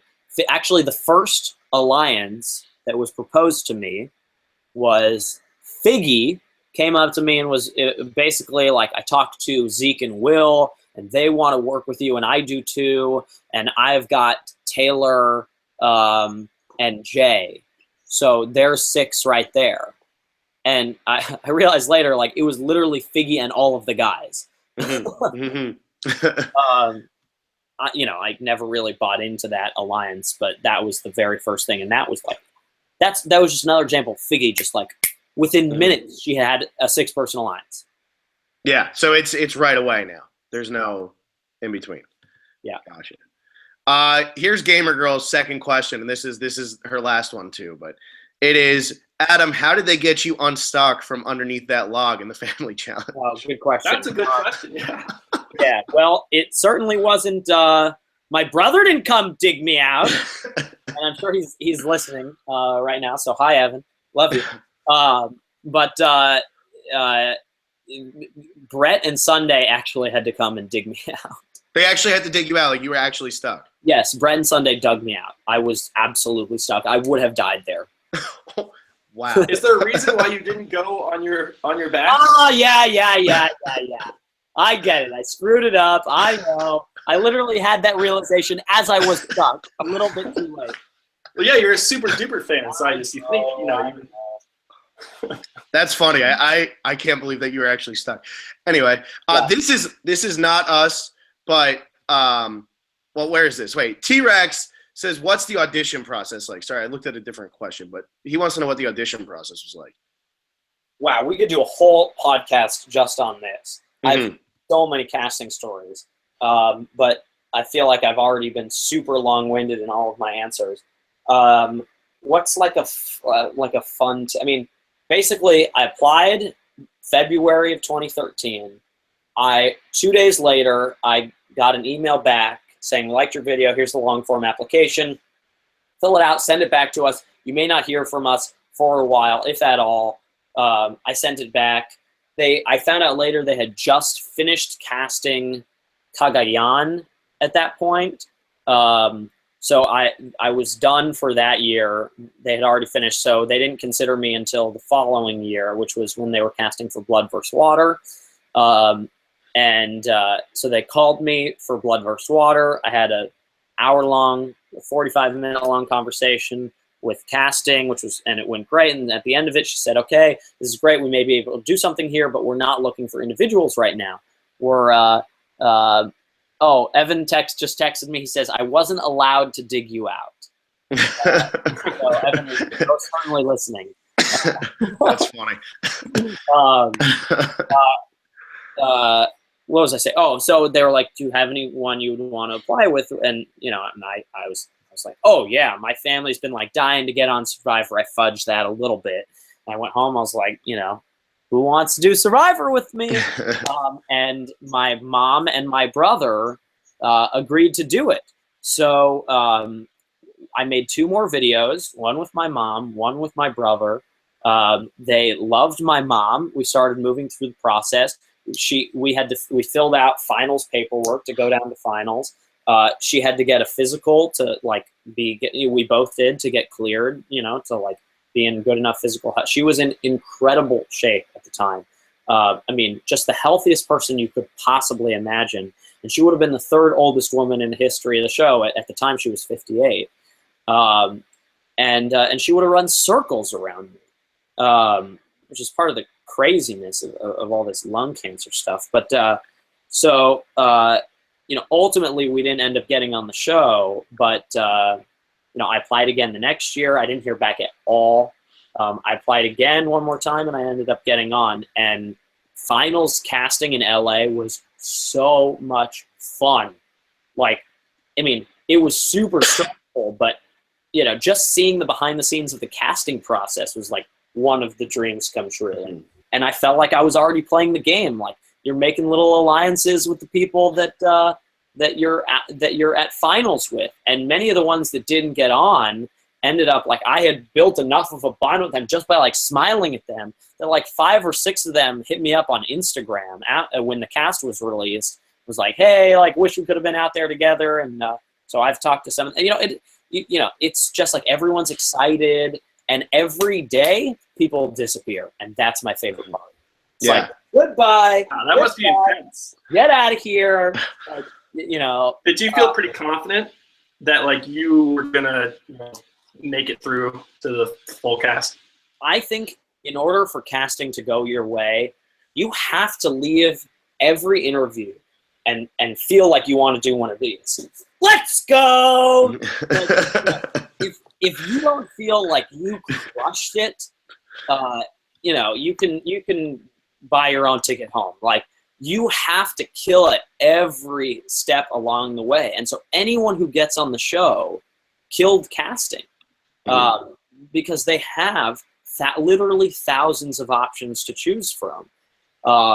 And when I left the room after my Jeff Probst interview, and then when I left the room after the CBS interview, I was like, oh my God, this might actually happen. And maybe another time we can go over like some of the things that happened there or whatever. But I had a really good time. It was a lot of fun, and they had fun with me.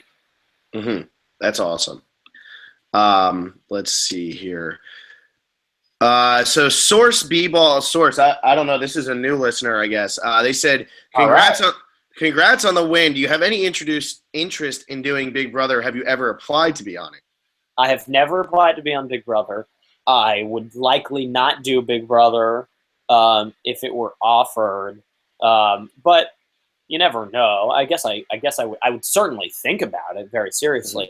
I just the first of all, and watch me. Just by saying this, they're going to come after me. I think Big Brother fans are so toxic. The vitriol that these players get is unbelievable just for living their lives and playing a game. I mean, Big Brother fans take everything so personally, and the level of hate in the online discourse is just out of control. And there's a lot for Survivor, but it's nothing like Big Brother. So I feel for anyone who has ever been on Big Brother, and they come out and they see all this terrible hate. It's I hate that part of it.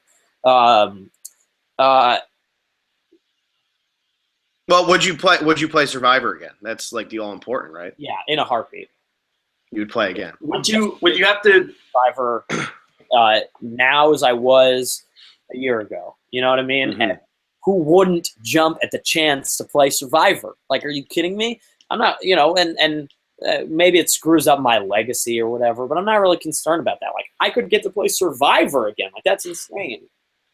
So you wouldn't like wait for an all winners season or like an all stars, where you would go on whenever they call you, you're there. Who could pass up the chance to play Survivor? You know what I mean? Like, there you go. So what's your feeling on Game Changers then, considering it's like some winners and not all winners, and 2 of the people were on your season or on your original tribe? I mean, what you would go on a season, like if they just said to you like, Adam, we're getting rid of Tony, we're putting you in, you would just be like, I'm there. Sure. Why not? That's awesome. Why not? And just to even consider the possibility that I may one day play Survivor with like Sandra or Tony or Boston Rob or like Denise, any of these, like Tom, like that's insane to me. That's insane to me. And just even the chance that is even a possibility is like, what? That's crazy. That's awesome. So you're just, you just won the game, but you're still like, you're the biggest fan. You continue to be. Oh yeah. Awesome. That's awesome. All right, here we got Logan Gelfand estimating about how long was every tribal council. God, we have no concept of time out there. And so it depends. If you're including the time that it takes to get to tribal council, then once you get to tribal council, you get mics and you sit around and you wait for a while because there's a whole production that has to get set up. And they have to wait for the sun to go down. And then you actually go into tribal council and then you talk for like an hour or an hour and a half. And then you vote. And then you wait for Jeff to tally the votes, which takes like 10 to 15 minutes. And then you leave, and then it takes another few minutes to unmiked, and then you get back in the boat, and you go back to camp, and there is, the whole process takes hours. Now, so, the talking part of it, probably like an hour or so. That's crazy. So there's that when people say they don't want to go to tribal council, it's not even necessarily they don't want to vote somebody out. It's I don't want to deal with all that. Yeah, it's a full night of sitting around and waiting and stress, and yeah, it's a lot. I mean, those 10 to 15 minutes for Jeff to, he has to tally them, put them in a suspenseful order. That must be just brutal, especially on like a revote for the rock draw. You're sitting there for 10 minutes. Brutal, and I think he goes back and I think he actually watches what we say and decides which votes are going to be on TV, which, if any, they're going to show. And they showed almost none this year. I don't know if you guys noticed, but they rarely ever showed. They never showed one of my votes. They rarely ever showed votes at all. I thought for sure they would show my Taylor vote because it was so obvious that I was voting for him. I went up there. I think my line was, I wrote his name down. I was like, Taylor, if I wasn't excited about voting you out before, I am now. Goodbye. And they don't show it. I mean, I think it was because there was so many blind sides this year. I am surprised with the Taylor one that you didn't get that. Yeah, that was the one where I thought they would show it. Literally every single vote, except for the Rachel vote and the Taylor vote, was a blind side. And I'm including the Jay vote, even though he knew he was getting votes, because he thought he had a real hidden immunity idol. So I'm counting that as a blind side. Literally every other vote, except for those two, was a blind side. What was the original question? We were talking about something else. Big Brother, I think. No, it's how long are the tribal councils? No, we're good. Okay. You're good. Yeah. Yeah. But there was something. Did something else come up? Anyway. Oh, yeah. He goes. So he goes to tally the votes. He's watching stuff, and it's normally stressful.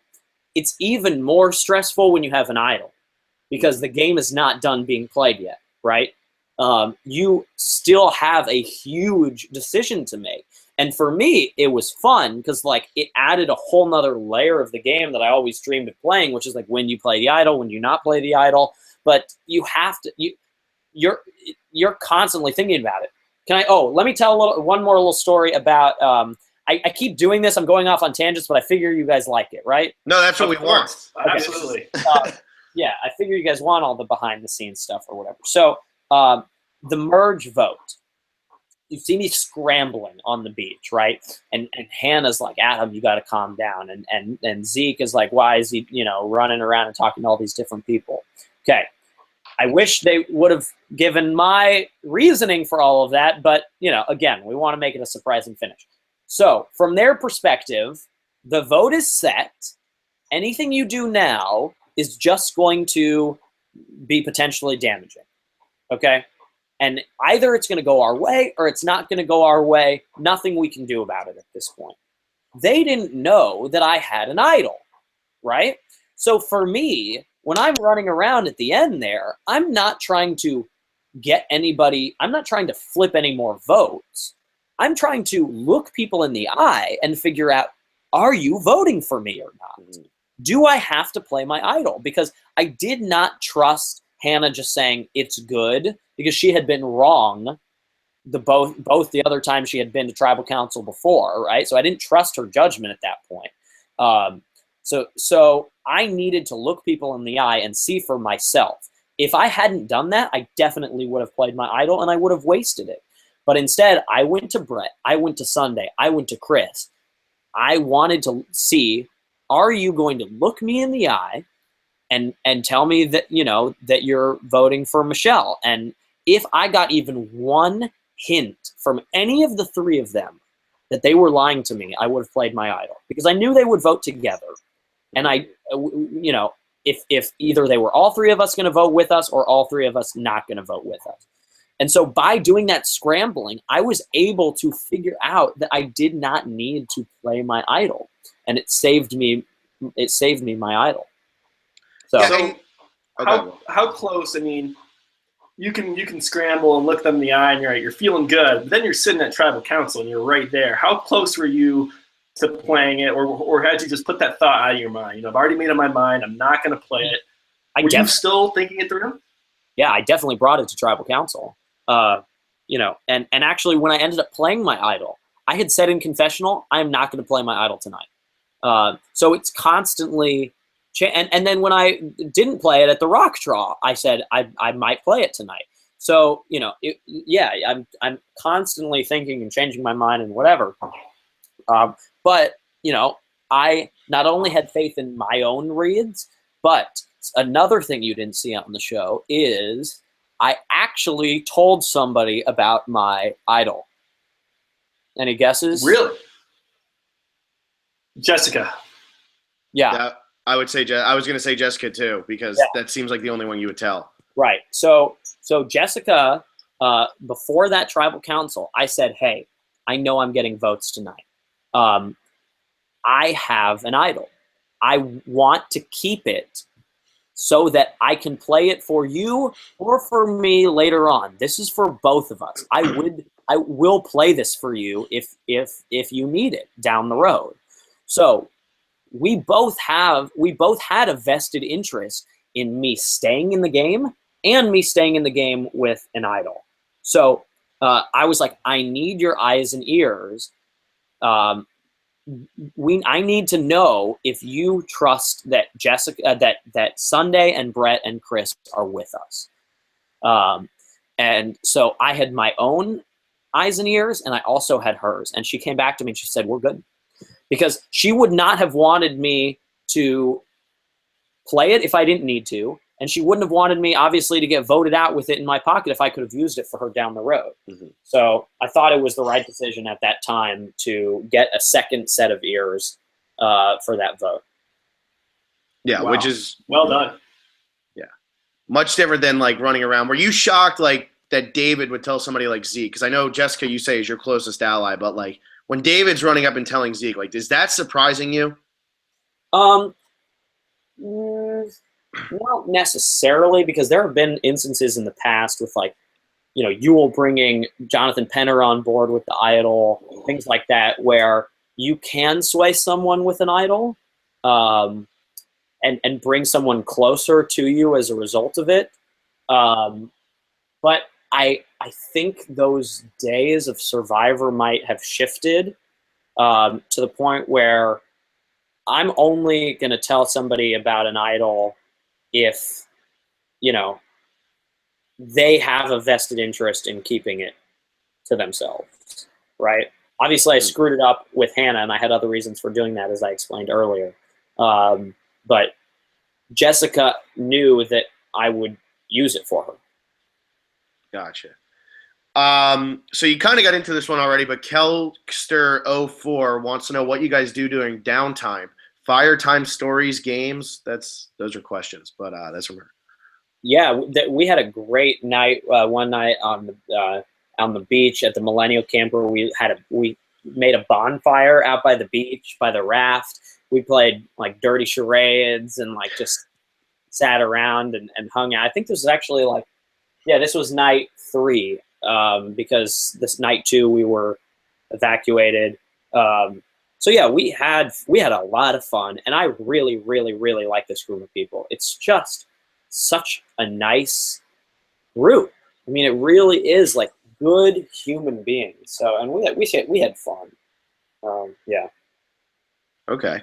Michael Mockler, if you were to have an alliance with anyone from Survivor history, who would you align with and why? I was asked this during pregame press, and my answer then was Yao-Man and Denise. I don't know. They just seem like nice people, but I don't know. You can't really say until you like get out there. It's so Denise Stapley, right? Not Denise the lunch lady. Sure, Denise Lunch Lady too. Why not? Henry Alford, this is an emotional season, and much of the emotion came from Adam. Did you expect the game to be this emotional? Yeah, I figured it would be. There's my dad. You wanna be a guest star on the Phil and Roll podcast? Oh, okay. All right. Hi, Adam. Blood vs. Water. We'll see him for Blood vs. Water. There you go. We're live right now. What was the question? Well, and I guess this is just overall. I know a lot of people will say, like, when people come out for loved one visits, they're like, why are they crying so hard? And obviously you had a unique situation. Yeah, no, I knew it was going to be emotional, and I knew that confessionals were going to be my outlet because I couldn't cry to my tribe mates, right? So, and I talked about that with my mom and my brother and my dad. I was like, we are about to take a very private pain and a very private story and make it as public as it could possibly be. And are we okay with that?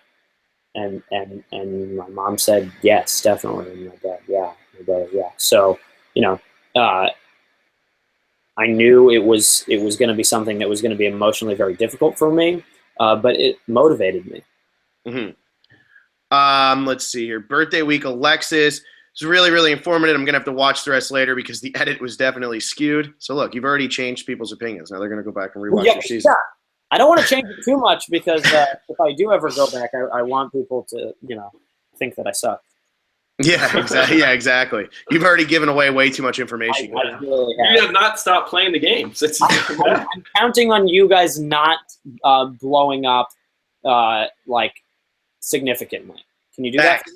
Yeah, we're trying. We're trying not. We've done a pretty good job of that so far. You guys are a very underrated podcast, I must say. Thank you. And honestly, we owe so much, of our all the listeners and views we get are like half of them probably came from you directly, like tweeting about us. So I don't know about that, but no, you guys do a very good job. You obviously understand the game, and you understand that it is a highly edited show, and you don't take things too personally. It's hard. It is a little bit hard to listen to the podcast where they're like, "I hate this person. Oh my god." Relax. Like, no, you don't, and you don't know us. So just, you can debate the merits of our game all you want, but, recognize that you don't know everything, and recognize that you're not seeing Adam the human being, Sunday the human being, Will the human being in the little snippets that you get on TV.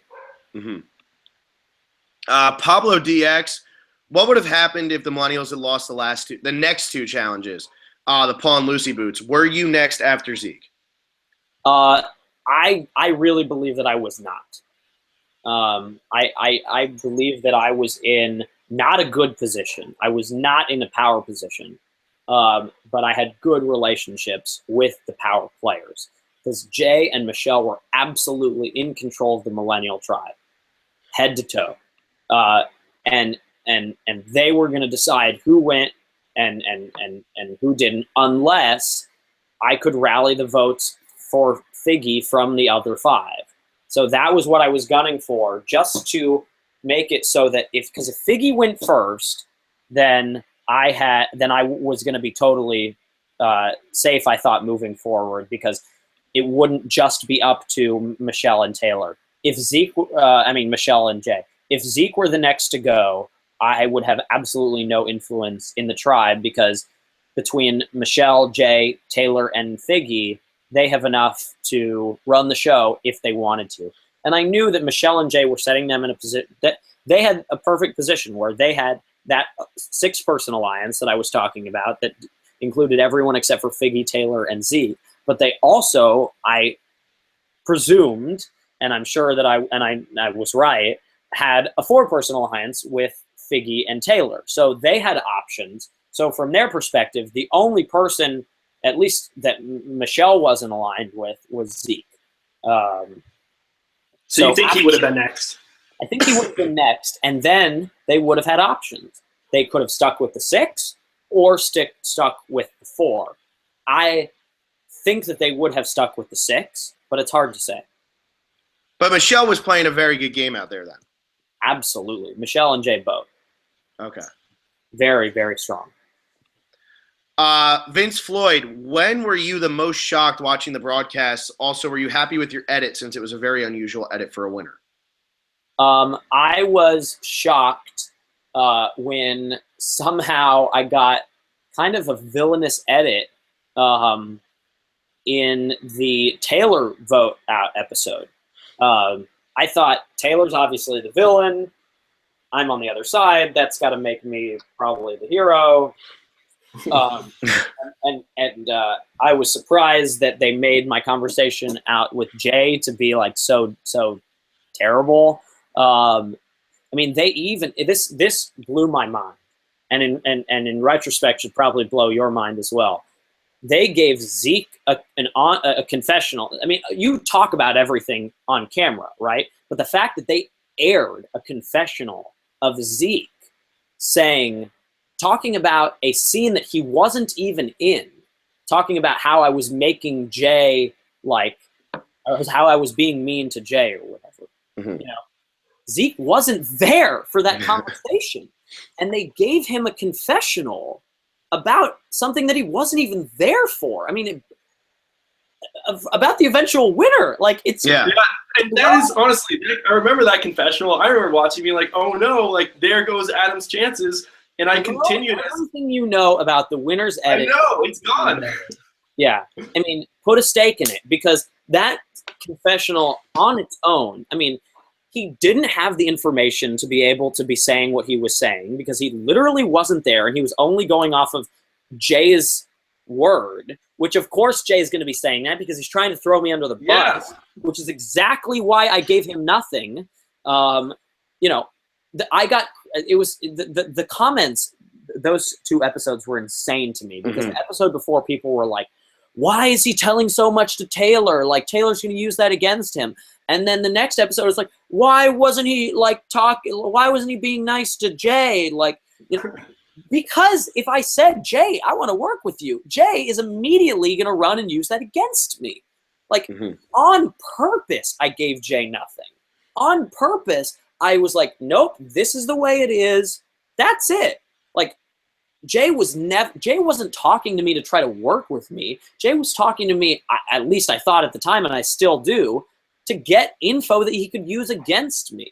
So, you know, I mean, which is made apparent by the fact that no matter what I said there, he was going to go back and make it out to be something that it wasn't. I think if you really watch that season, I mean, that clip, I don't think I was rubbing it in his face.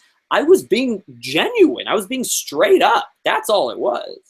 And that's what we were saying, and I think Phil made a good point. Jay going back to them, that was all a game for Jay. Like, he didn't actually feel offended or kind of, or at least from what we picked up on, Jay was he's just playing hard and was throwing you under the bus because that's what he needed to do to advance his own game. Yeah, I mean, I think he did feel that a bit.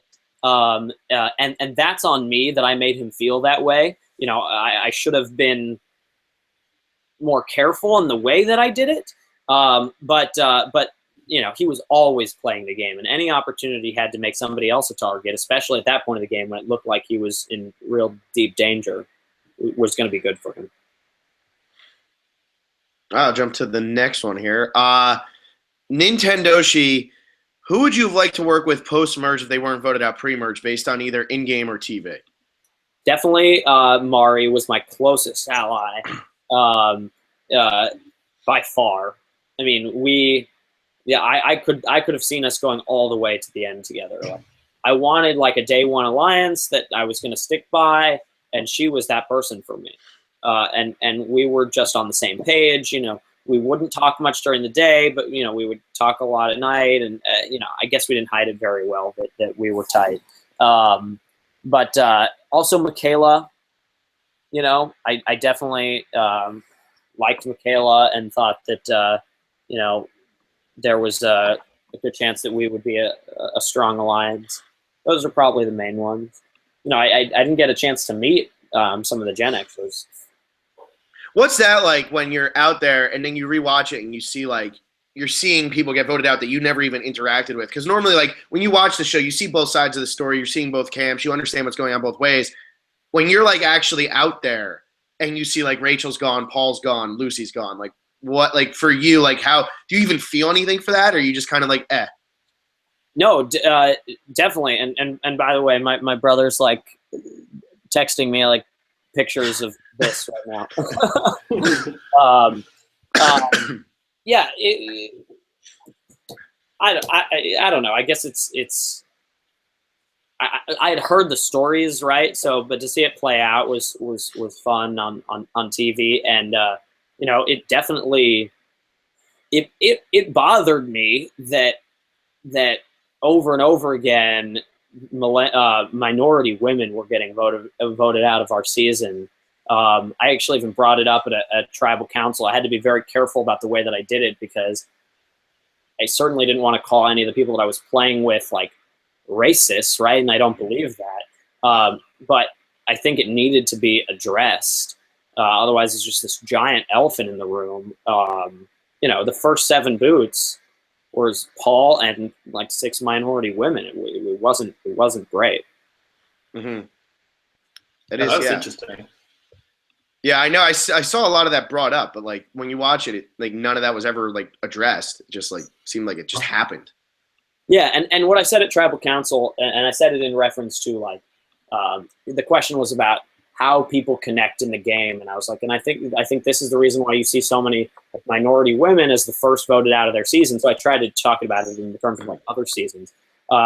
Is that people connect based on similarities, right? That's just life, like, right? That's part of the privilege that a lot of people don't see that they have, is that if you go in for a job interview and someone sees themselves in you, you're more likely to get it. And the same thing in Survivor, like especially in a game where decisions are made so quickly. When you hit the beach on day 1, you're looking for other people that are thinking like you, that you know, maybe come from a similar kind of background. And if you don't, it can be harder to connect. Mm-hmm. Interesting. Krebs Park. If an all-winter season happens and you're one of the castaways, who do you want? Who would you love to play with?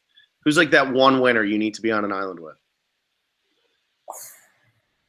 Any of them, honestly. Like, no, seriously. Like, even Michelle? Wait, where's your opinion on Michelle, man? Oh, I love Michelle. I am a huge Michelle fan. I've actually I've gotten the chance to hang out with her a little bit, and it's very apparent in person why she won. I mean, she just has this incredible ability to connect, and that in the end is what the game of Survivor is all about. If you have a bunch of flashy moves that you can show at the end, that's a bonus. But the most important thing is making friends, and that's what she did very, very well.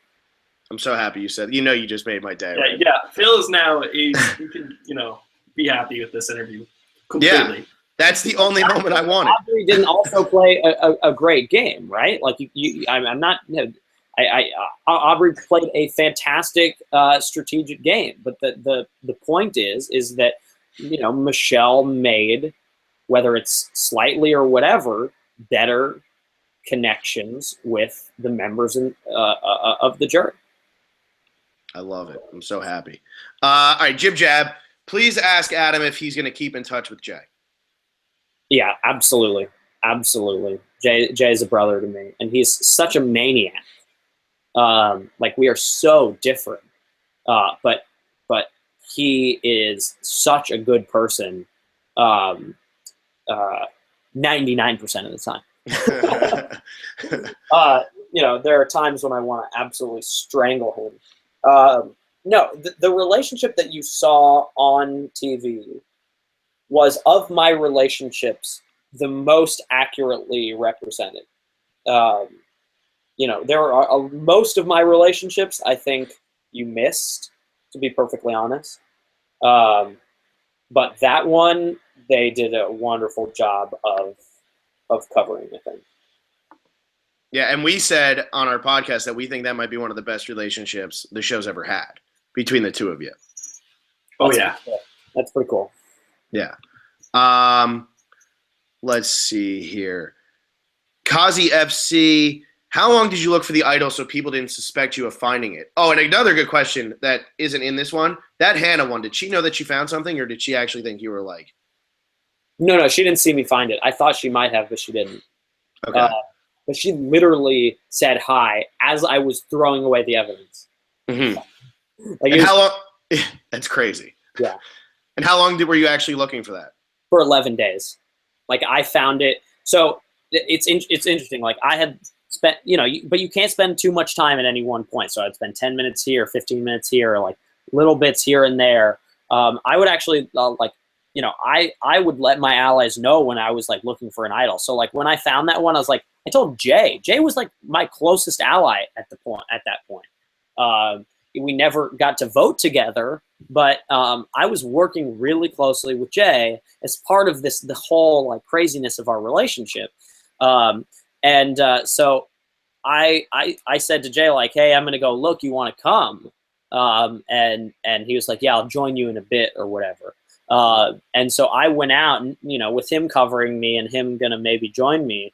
Cause I said, I was like, look, swap's probably gonna happen tomorrow. Like, we have to find this thing. The last thing, and I would say this to the group, like the worst thing that can happen is that we don't find it and then we swap and Gen Xers come to our beach and they find our idol.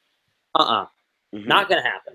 So it's, when you really think about when I found the idols, I found both idols on the last day that you can find them. And the reason why was because I was like, I'm going to go find this idol and I'm not coming back until I have it. Other times, like, I'm gonna look a little bit. I would walk into the bushes. I was trying to like watch my back to make sure like no one saw me look, and I would like, But those two times, you see actually in the edit, I am running, I am taking off, and I'm like, I am going. I said, just set my mind to it. I was like, today is the day. And I really, it's crazy. I think the strategy for finding idols is you have to decide that you are going to find it. And so both times that I found it, I said, this is my day.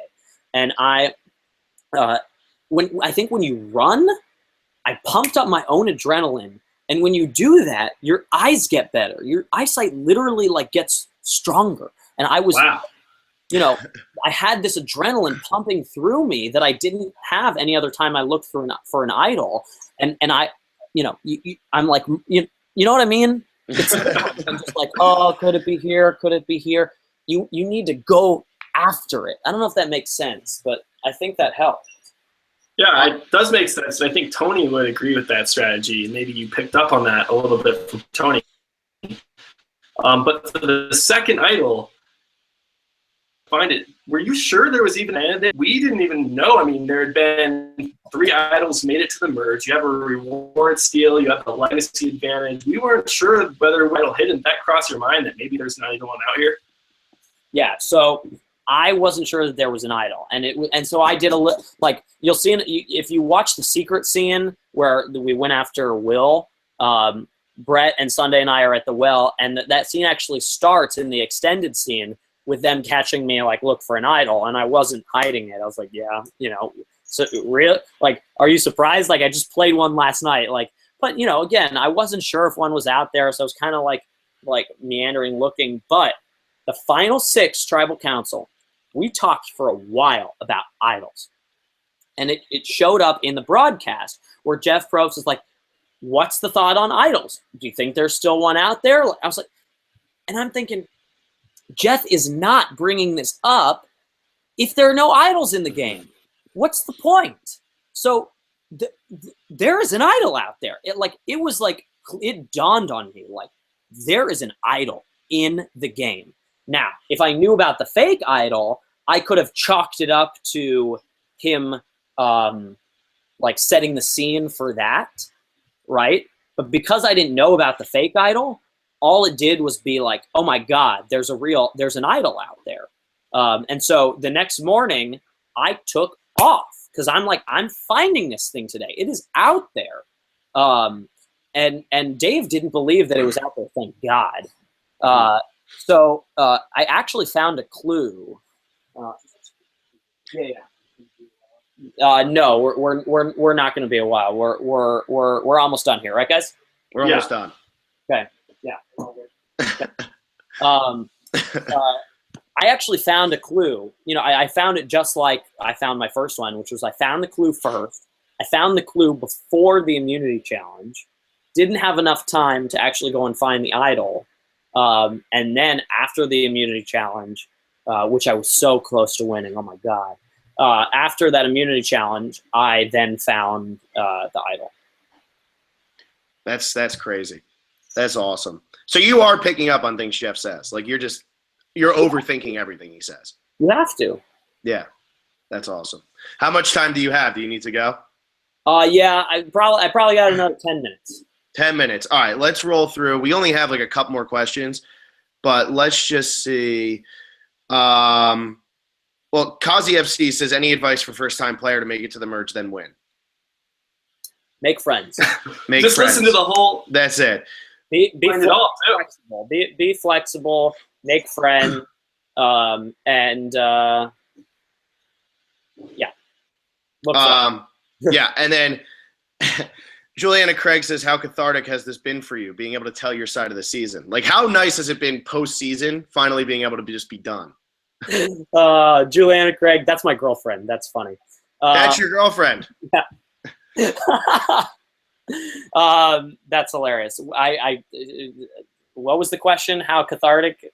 She wants to know how cathartic this podcast has been for you. Now that I know that she's your girlfriend, I'll actually read what she said. How cathartic has this podcast been for you, being able to tell your side of the season? Does she just get tired of listening to you all the time, try to explain your moves? Yeah, she's like one of the only people that I've been able to, tell everything to and vent my frustrations with like the edit and people not understanding my game and, all of that. So yeah, it's nice to be able to like, for people to see that like I played a decent game. And look, what I'm doing here is probably idiotic, right? Because I should be happy with the edit that I got just in case I ever go back, and I should allow people to underestimate me again, and I should keep playing the game. But it's fun to talk about, and I'm showing way too many of my cards, but there you go. This is why Michelle's just on another level, man. I'm telling you, she doesn't do this. She's on another level. Well, she has far more restraint than I do. Oh man, for a Jersey girl, that's shocking. All right, here's the last fan question here. Aaron Kahn. No one made it this far in the podcast. Oh no, there's plenty. Everybody just got really mad that you had a girlfriend. I'm not even kidding. Our comment section just exploded. Aaron Kahn with a very. So I'm not gay, by the way. There you go. That was definitely another question that was there. Oh yeah, when you Google Adam Klein, like one of the very first like auto things is like Adam Klein Survivor gay. Hilarious. Oh my god, man. Oh my god, people are crazy. Aaron Kahn wants to know why you use the term Rogue One at the end. Were you hoping it'd be product placement that would get you? That's hilarious. Yeah. That's hilarious. Did I actually say the words Rogue One combined? I know I said Rogue. She was the Rogue One. Did I say that? I think you did, yeah. That's funny. That's looking even further into the game. Why? Shouldn't they sponsor me? They should. You should be getting part of the profit on that movie. Well, you did get a good amount of money, right, out of this thing? Well, that's Disney now, right? Doesn't Star Wars have – isn't that Disney? It is. Yeah. So between that and Moana, I swear to God, I watched Moana and I felt like I was watching myself on Survivor. Have you seen that movie? I haven't seen it yet. Okay. Now I'm gonna get comparisons to. I'm comparing myself to a little girl. It's true, and like I'm Moana and Jay is Maui. Okay, now we gotta watch. If you haven't watched that movie, go watch the movie and watch it through the lens of me as Moana and Jay as Maui. I love it. I can't now. I'm definitely gonna move on. That's gonna give us more insight than this whole entire interview, probably. Yeah, seriously. Plus, it's a great movie. Go see it. They should sponsor me too. There you go. Yeah, now I'm not so sure. He might really be getting paid. Yeah. Hashtag Moana. All right. Well, that's it for the fan questions. I made sure to. If I get to another merge, I'm naming it Moana. Yeah, you were the one. You came up with the Burge name, right? You were the one who came up with the tribe name. Yeah. As tribute to Earl Cole, because Mhm. I rewatched Fiji before going out there, and I noticed when they're talking about the naming the merge, he's like, "What about Vanaka?" And that's it. They never mention it again, and they went with something else. But I was like, all right, if Earl did it, it worked for him. I'm gonna do it too. Well, Steel Punch did ask. He said, "Should I rewatch Nicaragua or Fiji? Which one?" And he wanted to know from you, Adam. And you just mentioned Fiji. I mean, yeah, I guess Fiji, but I've never done a Nicaragua rewatch. So, yeah, I guess Fiji and Nicaragua. Do them both. Why not? Yeah, Right? come on. Why not? All right. Well, I mean, that's all we got from fans and everything. And I mean, I slipped in every question that I had in there. I have one more question. I just didn't have a chance to slip it I in. have to apologize to people in advance because I'm going to go on Rob Has a Podcast and Dom and Colin and D&D and these other places, and people are going to get very sick of me. Do I just say no to people? Like, we just talked for what, like over 2 hours? Is that? Did we talk for that long? Yeah. I mean, I told you so many stories. I feel bad for all the other podcasts that are going to get like a lot of. I mean, I guess. Well, thanks for coming to us first. Yeah. Well, you guys got to me first, I guess. We got to you in season 29 when you weren't even on the show yet. You got me buffs, and Yeah. actually, I have something for you guys too. Really? Oh, no way. Oh, that's Send me the dope, man. buffs. I'm mailing you guys buffs. I'm gonna sign them. I bought these with my own $1 million. Oh, man, that's all. That's awesome. I figure you guys have given me 2 buffs. The least that I can do now that I've quite literally won the game that you have spent hours and hours and hours and hours talking about is pay the favor back and give you guys a buff. And I'm going to get this one signed by a Survivor winner. That's awesome. And you know what, though? You're going to end up getting them back anyway because you're doing the Eliminator Challenge with us this week. You're going to end up winning a buff. You know it. I'm going to kick your butts. I am staying unspoiled on purpose for season 34 just so that I can beat you guys fair and square. That's awesome. Well, what was your last question, man? Now that we're getting buffs and we know. Yeah, I mean, I'm so excited. I'm getting a signed buff. I can't believe it. But my last question is, when you heard the theme Millennials versus Gen X, what was your immediate reaction? Just because when we first heard it, we were like, what? Well, since I was in the game, I wasn't thinking about it from a TV perspective. I was like, all right, this could be good for me. It's like I obviously get along with people at my own age, but I also work really well with older people, and most of my people at work that I work with are significantly older than me. So I knew I would have a good shot once a swap or a merge came around as well. Awesome. Yeah, I mean, the theme played out actually pretty well, and it wasn't over forced or anything. And what a season! Like I said, I think that your season's my favorite season. You're the winner of that. You're probably my favorite winner ever.